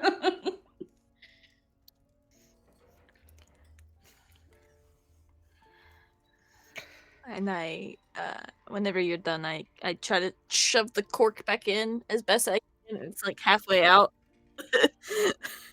And just put it back in the bag. I can close that better if you want. Oh! Please do. I don't want any of it spilling. Gotcha.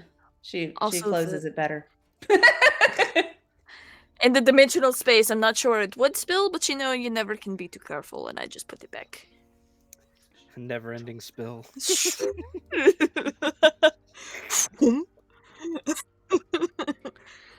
All right.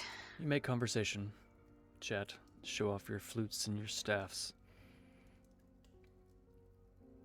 The dimly lit room while Harding is gone. A short time later, she returns. Whoa. Walks Whoa. in and says, "Whoa," looking around. All right, I guess I'm ready for whatever fuckery is next. Just don't yell at anyone anymore. Do we hold hands? I mean, we can. Just get close. You don't Okay, really she have- grabs anyway. Nim's hand and then just holds out the other. I open the tome. Is everyone ready? Shit, here we go again. Yeah, sure. Come close. Come close, Hal. The radius is 30 feet, and you're in a small room, so I think you're okay. I'm That's telling the them size to of get the room. close. I said They he have has to, fireball. they have to act That like they is not how like it me. works. But he walks in and grabs Act like they love me. Celine's hand, and he'll drag Dante with him. Hey, hand, not tail.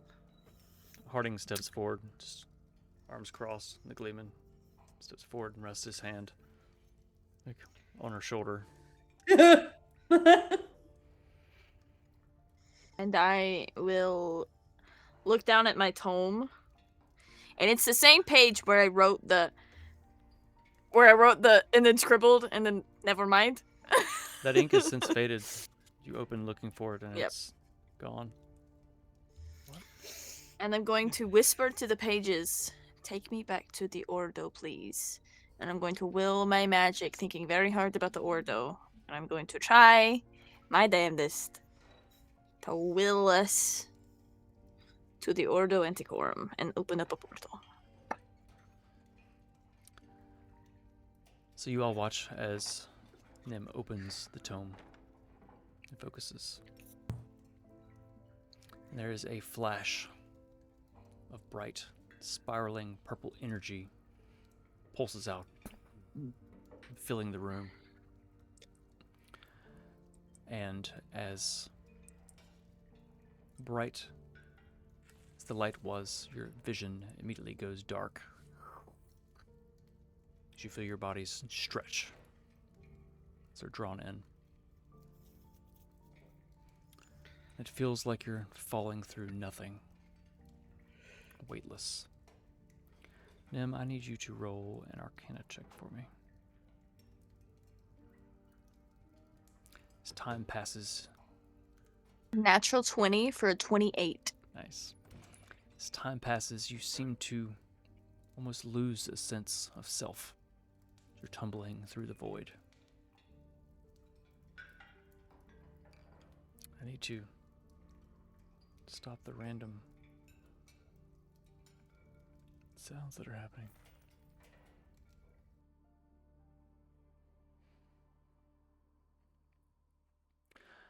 And as you tumble,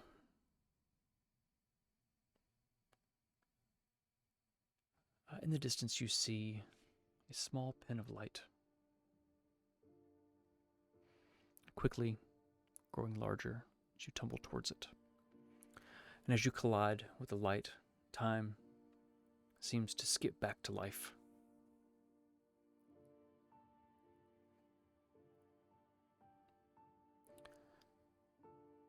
And you clatter to your feet as you strike solid ground again.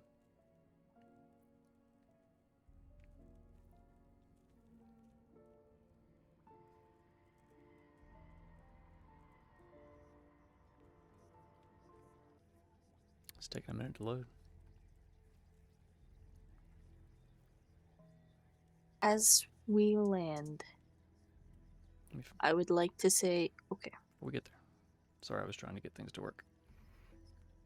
they're good. As your feet clatter to the ground, and Foundry refuses to load for some reason. Loaded.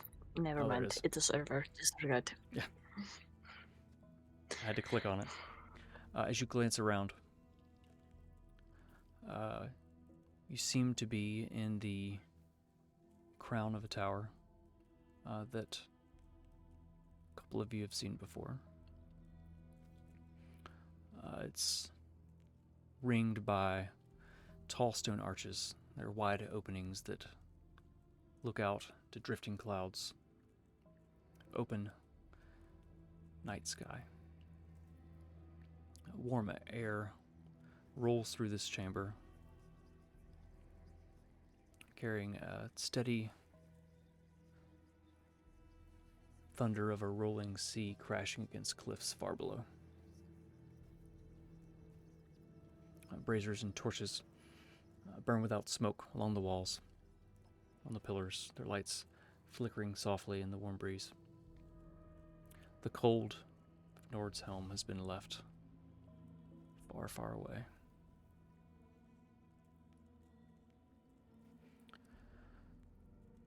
In the center of the chamber, you see a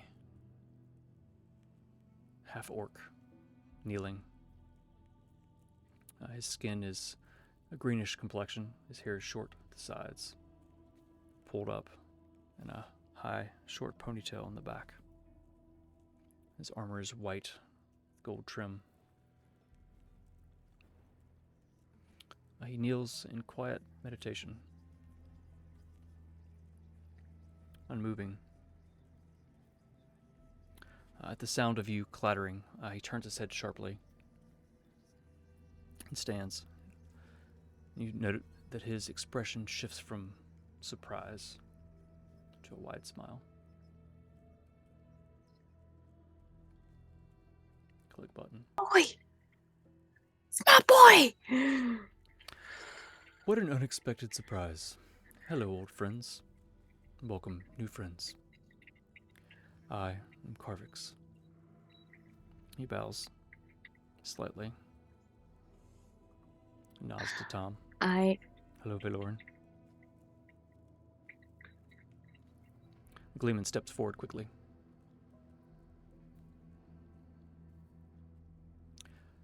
What is the status of the Council of Elders? And Carvix's eyes kind of...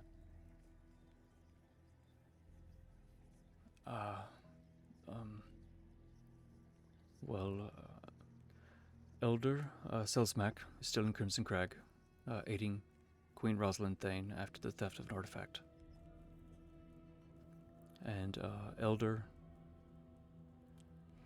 Fulveldi is away in the Far East, I believe. I'm told he was answering an urgent call from... what was their name?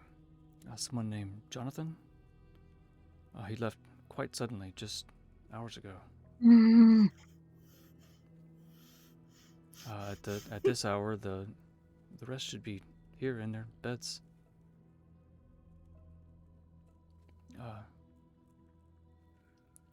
He looks to Dante and them. I thought you should know. Angela has fully recovered from the incident with the dragon, though her voice is a bit changed, and Xanderwolf is due to return any day now. Looks back at the Gleeman. And the rest of you, why are you asking about the council? I'm going to insight check him as he's saying this. I was about to say the same thing. I don't know this guy, but like, I don't like it.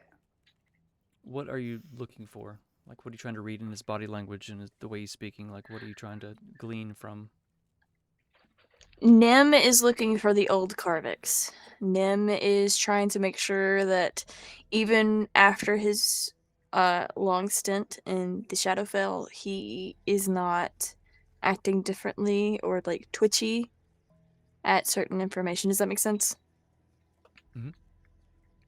Trying to see if his behavior is aligned with what she knows of Carvix. Okay. Celine, what are you looking for? I'm just trying to see if I think he's trying to hide something from us in general. Because she doesn't know if he's on the council, so she's wary of literally everybody here. So she's like, "Are you the traitor? Are you the traitor?" So she's just looking for any type of deception. Paranoid. Okay, Hal? And as he mentions Jonathan, I think Hal's still holding their hand, and he kind of gives it a squeeze, and he starts singing the song that he created back in Nord's-Helm. And he wants to give Celine bardic inspiration, unfailing bardic inspiration. All right, Unfailing bardic inspiration. Yes. If you fail, you keep it. so Nim, what did you roll? I was going to use my bardic inspiration from the morning. Okay. But I rolled a 12. No, not at all. Not the slightest. Not even. I believe everything he's saying. He's my buddy. He's my friend. So what did you roll in the first one? A 12. 12. As you...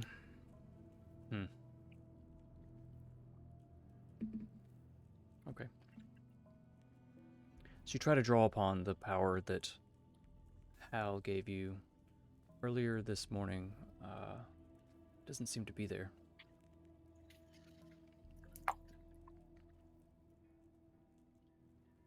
Okay. Roll yeah, intelligence check real quick. Oh boy. Oh, is it because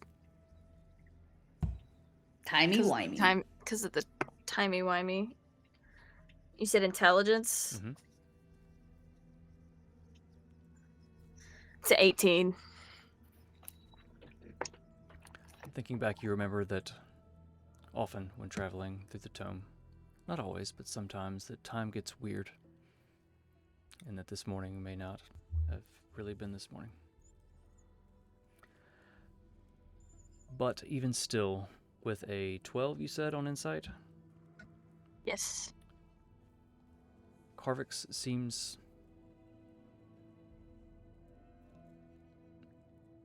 very much himself. He's different, granted. You do catch that he does seem different. But it's circumstances. You met him trying to heal someone that was dying, and he couldn't.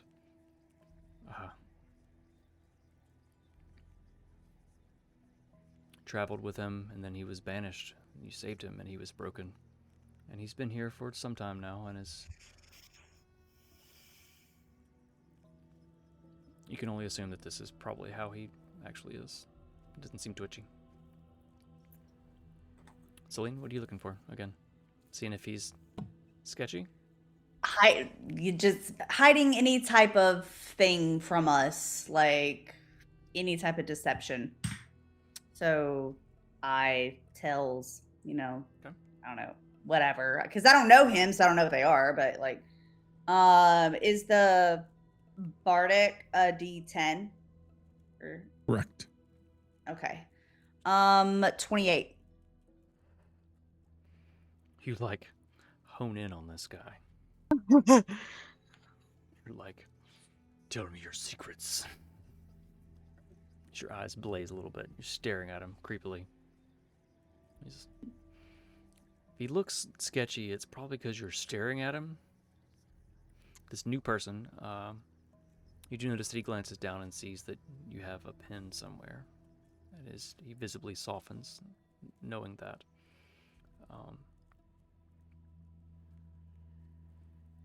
You don't catch anything shady, or he's not trying to hide anything from you. Okay. His biggest concern is that there are new people in the top of the Ordo Tower. And he's kind of just been bum rushed a little bit. She's gonna... Celine, you would, you're in the middle of meditating, and a bunch of people just, bust up in your room. Yeah. That's kind of what's She's gonna move up to let go of Hal's hand. Move and I'm assuming Nim's hand if Nim didn't let go, but she's gonna go hold out a hand to him and say, "It's nice to meet you. My name is Celine." Well met, Celine.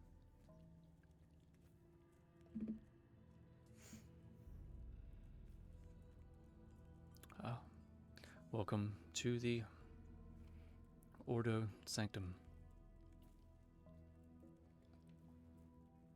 As he She'll just kinda finishes look saying around. that, as she finishes saying that, Nim launches herself into a big hug around Carvix. Ooh. Sorry. I still haven't fully regained my strength, but it's good to see you two. Kind of looks to the Gleeman. And then as she turns to let go, she's going to look at the Gleeman purposefully with her head and her back to him, and very still she's going to say it, mouth the words, "Be smart.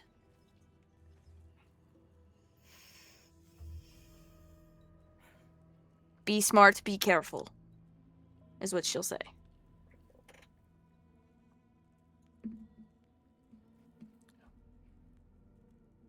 You see him, just the slightest of nods.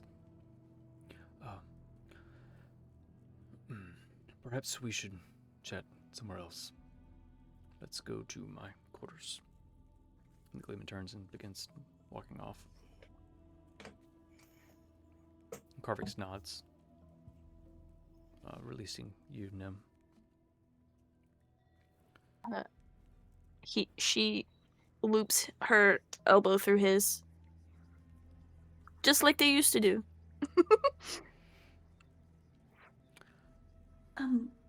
After you all, let's go. Celine's gonna pay attention to the way he walks and try to figure out why he hasn't healed. She's gonna like recovered. How long have you been recovering? Do you have like medical people like looking after you? Are you hurting? What's happening? You're walking and talking.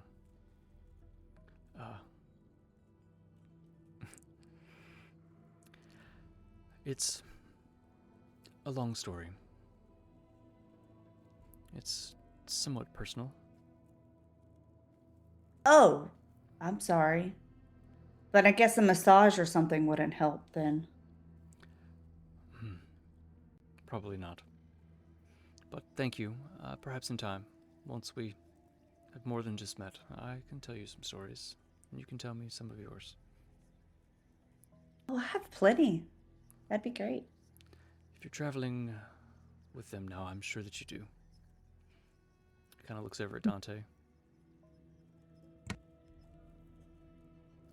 You look good, man.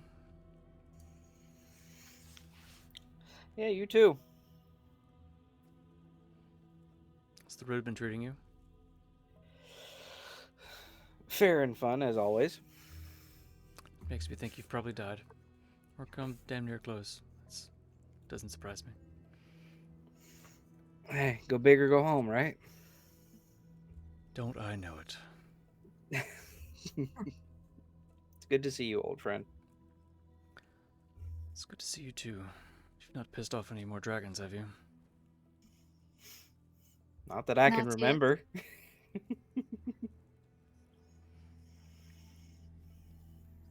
You walk through the stone halls, hallways. Words are hard, man.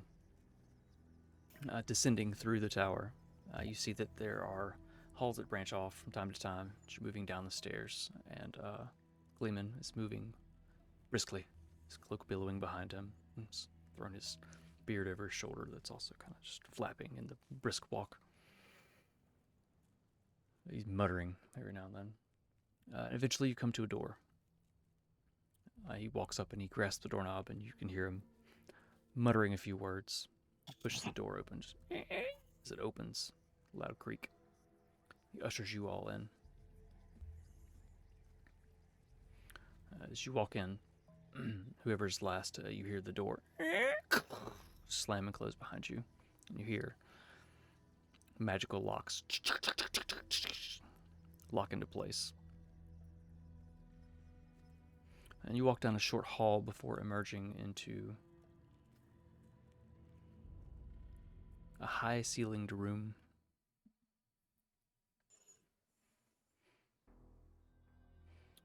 Tall tapestries cover either side of a large stone fireplace. And as the Gleeman walks in, he waves his hand. Fireplace lights and the candles light up.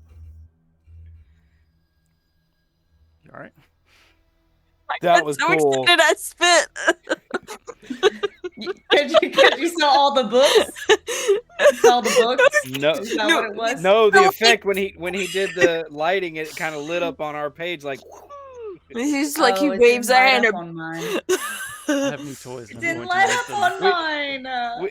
Me and Bug kind of geeked out just a little bit there. Been playing with new toys. It's so much fun. It hasn't lit up for you? I refreshed it and now it's lit up. I missed it. As soon as he said he waved his hand, it Waves his hand and. Oh, I missed the click. The candles, the fireplace illuminate. I guess We're so I mean, I Easily amused. appreciate you I mean, I could- taking me back in time so I could I- experience it. I can do it again so chat can see too, because I'm on the roleplay one. He waves his hand. It's like it seems to be repeating over and over again. And all the flames light. Clap on, clap off. The clapper.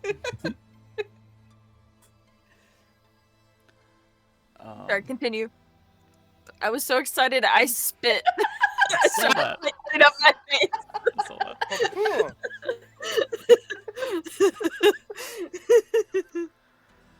Along the bad. walls are shelves and shelves of books. Nim, Dante, and Harding as well. All know this place well. This is Tom's room. The room smells heavily of Parchment. parchment, books, leather.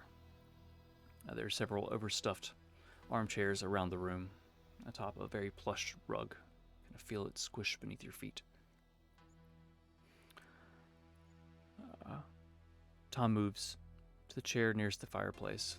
Looks like a well-worn chair, his usual spot. He sits down, kicks back, and reaches into his robes and pulls his pipe.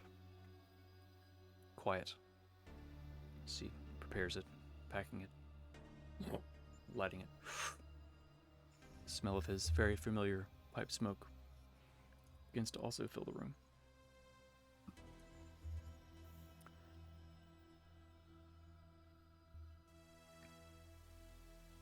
We should be safe speaking here.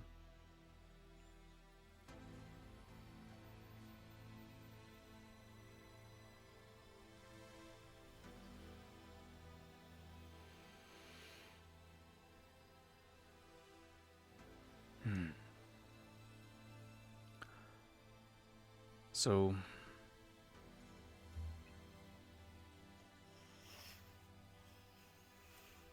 from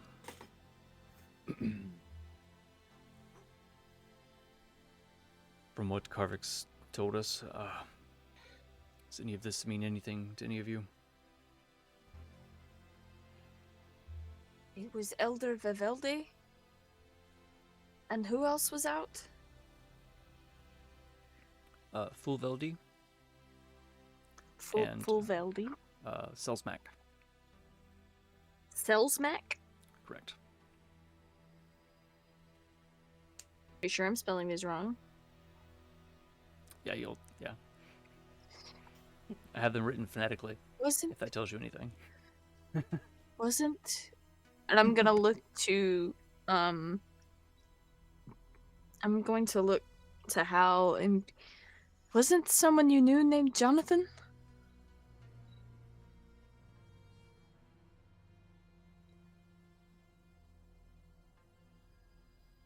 Yeah, I know, Jonathan.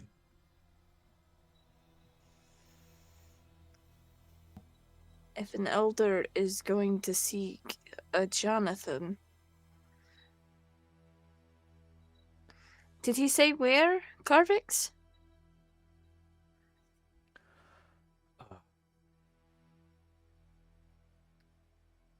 The Far East, I believe. Nothing specific.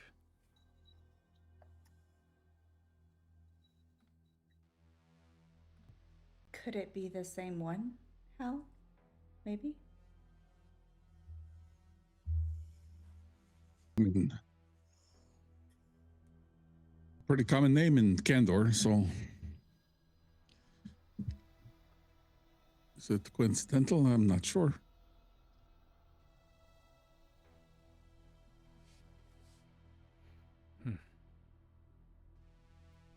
And the artifact was stolen in Crimson Crag, yes. Crimson Crags? Yes, the Dwarven capital. Okay. Tell of some gala at the Ember Crown.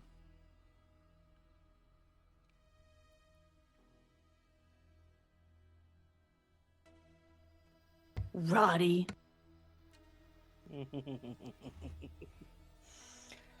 What? I didn't do anything. Roddy did, Dante didn't. Huh? What can you tell us about the Jonathan that you know? How? Al steps forward and he changes his clothes to the Jonathan that he last remembered, and he'll touch his nose and turn into him.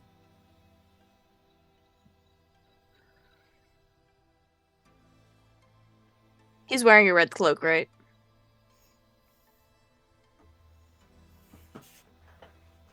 If that was the last time I saw him, what he was wearing. I don't think so. Omarion mentioned him, but he didn't mention. Like Hal saw him years ago, but he only got the story of what Jonathan was doing from Omarion when we were on the ship, if I recall correctly. Mm-hmm. But, when he says, when you say that, Hal will change his clothes again and you'll see the red that we're familiar with now drape across his shoulders and down his back.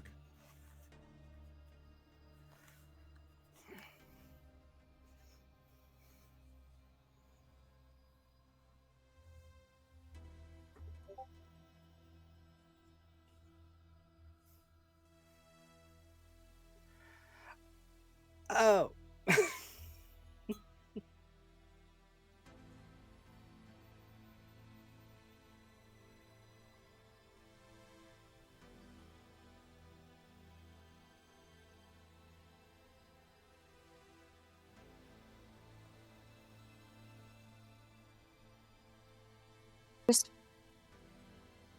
Go ahead. Yeah, go ahead. Nim is probably sitting on like the arm of a chair. Arms crossed. What did he do? Just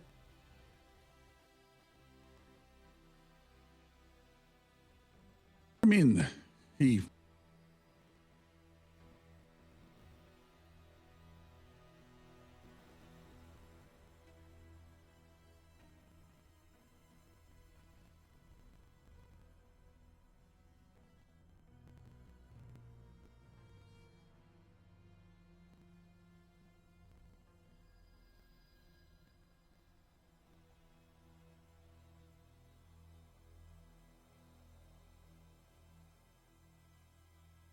Who are you asking? Sorry. Oh, well, did, the other three elders are asleep. no, go ahead. No, you go ahead. No.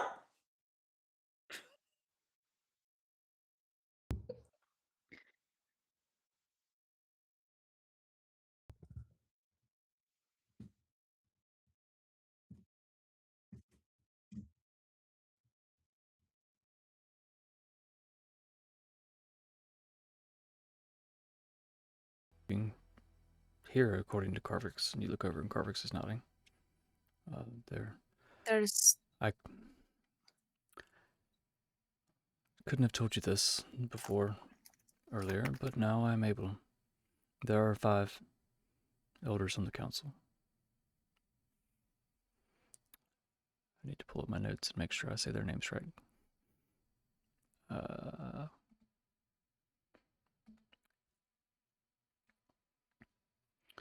There is Fulveldi Oreyu. He's quite old, elven.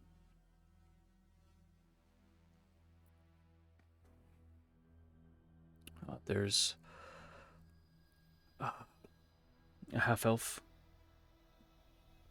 a woman named Selfa Ferenzi. You've heard of Selsmac. Selsmac Abar.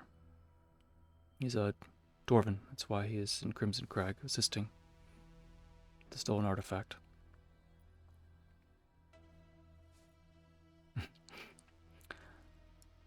There's Bazumni Zabov. Gnomish.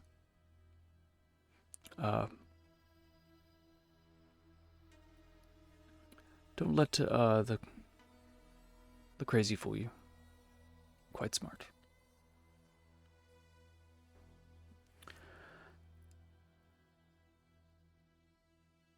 Then there's a human,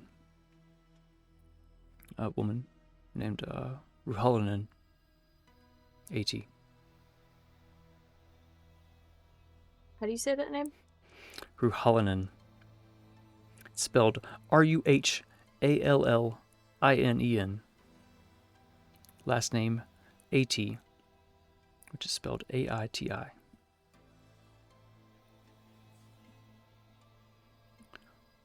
Mid-age for humans, and probably the best person you'll ever meet, truth be told.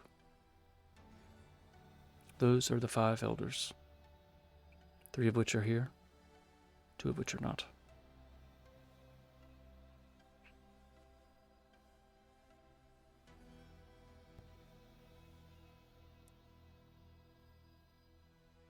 Well, if it is the same Jonathan, then we might already know who it is. Either that, or they were sent to get another infiltrator. If he's quite magically inclined and he can do anything that Hal can do, he can impersonate an elder quite simply.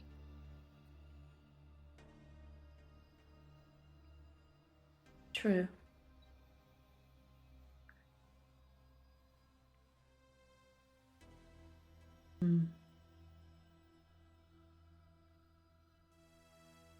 It's strange that he left just so recently.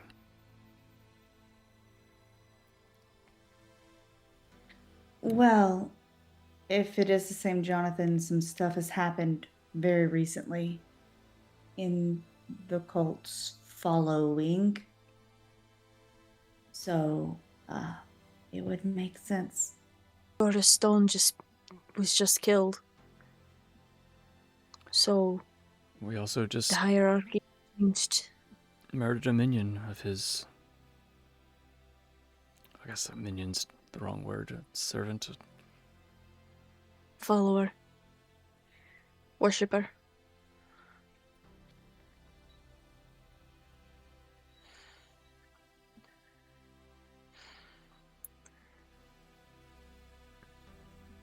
Do we know if we have all of the tomes? If Maybe one of our tomes knows. Celine's gonna just kind of like put a hand on like Hal's like elbow area for like half a second or two, and then like head over to sit on the same chair that Nim is sitting on the arm, but on the other arm. Nim is going to pull out the Void Tome and open it and begin writing, "Do you sense another tome that is unclaimed?"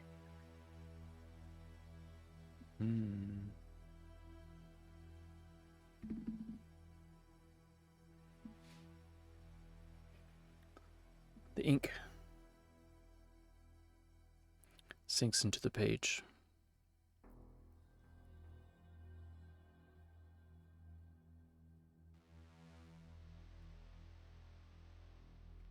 And words appear.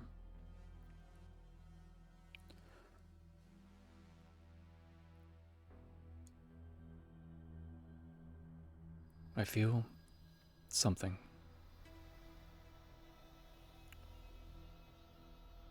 But I'm not sure I'm the one to ask.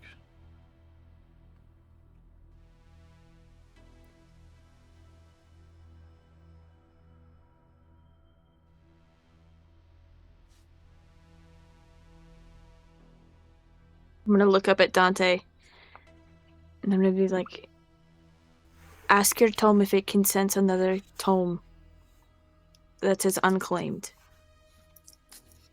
Okay. I'll give it a try. And I'll reach back, grab my tome out, and inscribe that.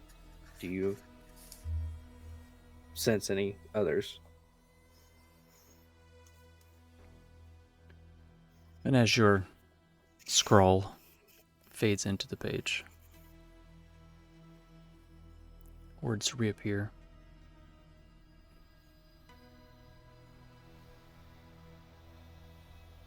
Yes.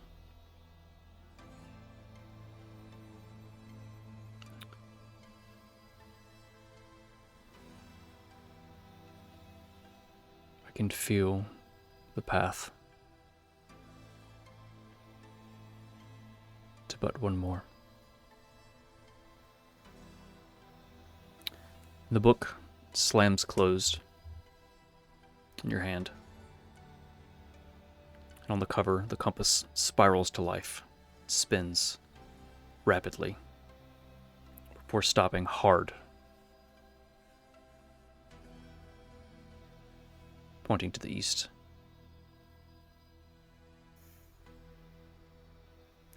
I think that's where we're going to end the session for the evening.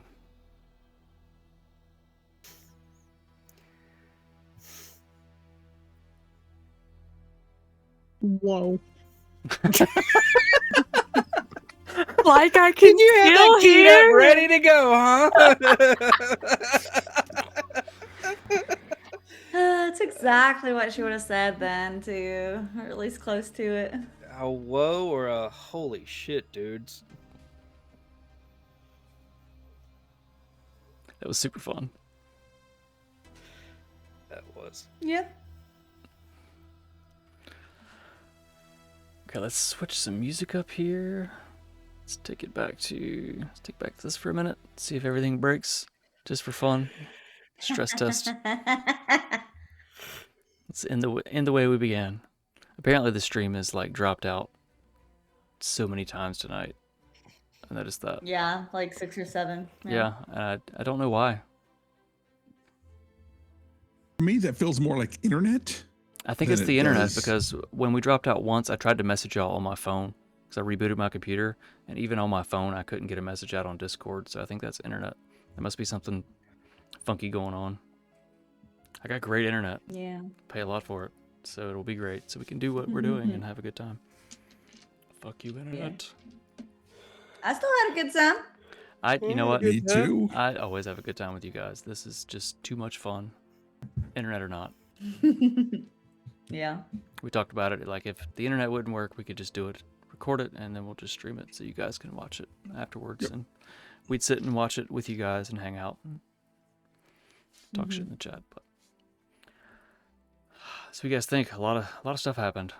It's a heavy combat. Glad you guys killed that fucking thing. You ran away the first time. Yep. We were trying to be smart. I tried to give you guys to help, like the warriors in the town, but I'm like, oh yeah, I forgot it doesn't take damage from non-magical weapons, and they're like just wailing on it with sticks and regular swords. It's like, that's not gonna work. Like, oh yeah, sorry. How dare you? Well, it's not like they would know that, and they would still try to protect the town. So, yeah. Some good folk. Mm-hmm. None of them died. That's good. There's no collateral damage there. Good job. So overall, that was not a negative experience for the Nildorin. Usually it's battles are awful and terrible things happen, but you guys kicked some ass. That was right on. Hell yeah, Helped Dante. With your 60 points of damage per round. I did nothing. Dante, one badass motherfucker. You know, I attacked with fire. Yeah. He is a glass cannon. Cast the mirror thing. He killed Joris with an arrow. Like he almost killed this thing. Like it was so close. Then he came back around. Yeah. He had cast Hunter's Mark in the beginning. I was just saying, if I'd have remembered Hunter's Mark, damn. Put that at the top of the list of your favorites. It's like highlighted. Al is definitely going to write a song about that and sing it out first round every time. That's hilarious. Hunter's Mark. Both eyes too, dummy. For my first round of combat, I would like to inspire Dante and remind him of all the things he needs to do. Yeah. I do what now? Don't forget all your class features, dumbass. On Dante's first movement, he takes his full movement and goes and hides behind a rock. Dodge action. I actually forgot about that. I have that hide in plain sight, hide in plain also sight. have the Nimbus. Yeah, I know, but I also have the wings. Why need Nimbus to fly when I got the wings? True. Maybe you should give the Nimbus away. Show off. Reed gave that to him. He's keeping it. So, He loved her. Yes. Yes, he did. As everybody knows. besides Yeah. the horrible tech issues in the beginning, what'd you guys think about using Foundry? I know it's different than what we It was usually use. nice. It's I fun. I like the digital dice on this one. Yeah, they were- Still getting used to it. They favor me a little bit better. I'm still gotta get- using D&D Beyond to look at my spells and stuff like that, just because Yeah. it's just easy for me. Yeah, I I feel like mean, that's I Same. could look at the other eventually, but that's kind of how we pitched it too when we Yeah. talked about it. Totally forgot to go over all that just because of things happening in the beginning the stream session episode, whichever word. Yeah, I enjoy it. I definitely need to get used to it because it's very different. There's a lot more you can do, and I really like building out, doing what we did before, but doing more, like with the wave of the hand and turning the lights on. I literally made that today. I'm like, I want a button to turn the lights on and turn them off, so I can. That was fun. It's worth it. I'm excited as I'm learning it, all the new things that we'll be able to do with it, too. So, hype, super hype for it. whoop whoop. Yeah, a lot of lore, a lot to figure out. I think that Oh God. our next session is scheduled for next Friday. Hopefully, we Yeah. can have our Harding back. Definitely have to. And then I get to do the insight thing. Yes, we'll probably need to do a few quick scenes with Yeah. Harding to take care of some stuff since they couldn't make it this week. Make sure they know what's going on. Yeah. Because a lot happened. Like, it's a solid session, except for tech issues. Anyway. Y'all officially know her name now. See, Her yeah, given that's- name. Yeah. The tiniest thing, pulling a fancy. I took that as a conversation between the two of y'all while we were We were Over there in one just- room. Mhm. having a different conversation. So we really need to start. Dante heard. We really need to start table talks and do this conversation. I think this is the perfect for table Oh, it'd be talks. so good. We need to figure that out. Yep. Coming soon. Solid 10 table Yeah. talks. Sometime. Mr. DM. You need to Yeah. schedule it before you figure that out before I end up filling up all my space with other stuff. I mean, naturally, anything we do is I'm probably going to be in overbooking myself. the evenings Eastern time. Just because we're spread across the country, so that's about the only time that would really work. But Unless someone's. I had something I wanted to ask you if I could do. I meant to do it earlier when we first started, and it's kind of a self promotion, so I apologize for doing it on our channel. no, dude. I have been vacant on my streaming channel for a while, but there's a reason why. I've completely revamped it and redone it, and I finally have it the way I want. I start back next Tuesday on streaming again. Dude, send me some. Fuck yeah, send me some stuff. I need to add you to our promo video that we play at the intro and during our breaks. 'Kay. Yeah. I've been working on it, trying to make it the way I wanted it to look, and I finally got everything right. And I've decided I'm going to start back Whoop, whoop. next week, next Tuesday. Nice. I've missed watching you, man. I'm excited. I've got a lot more games to play now too, so be a lot of fun to get back into it.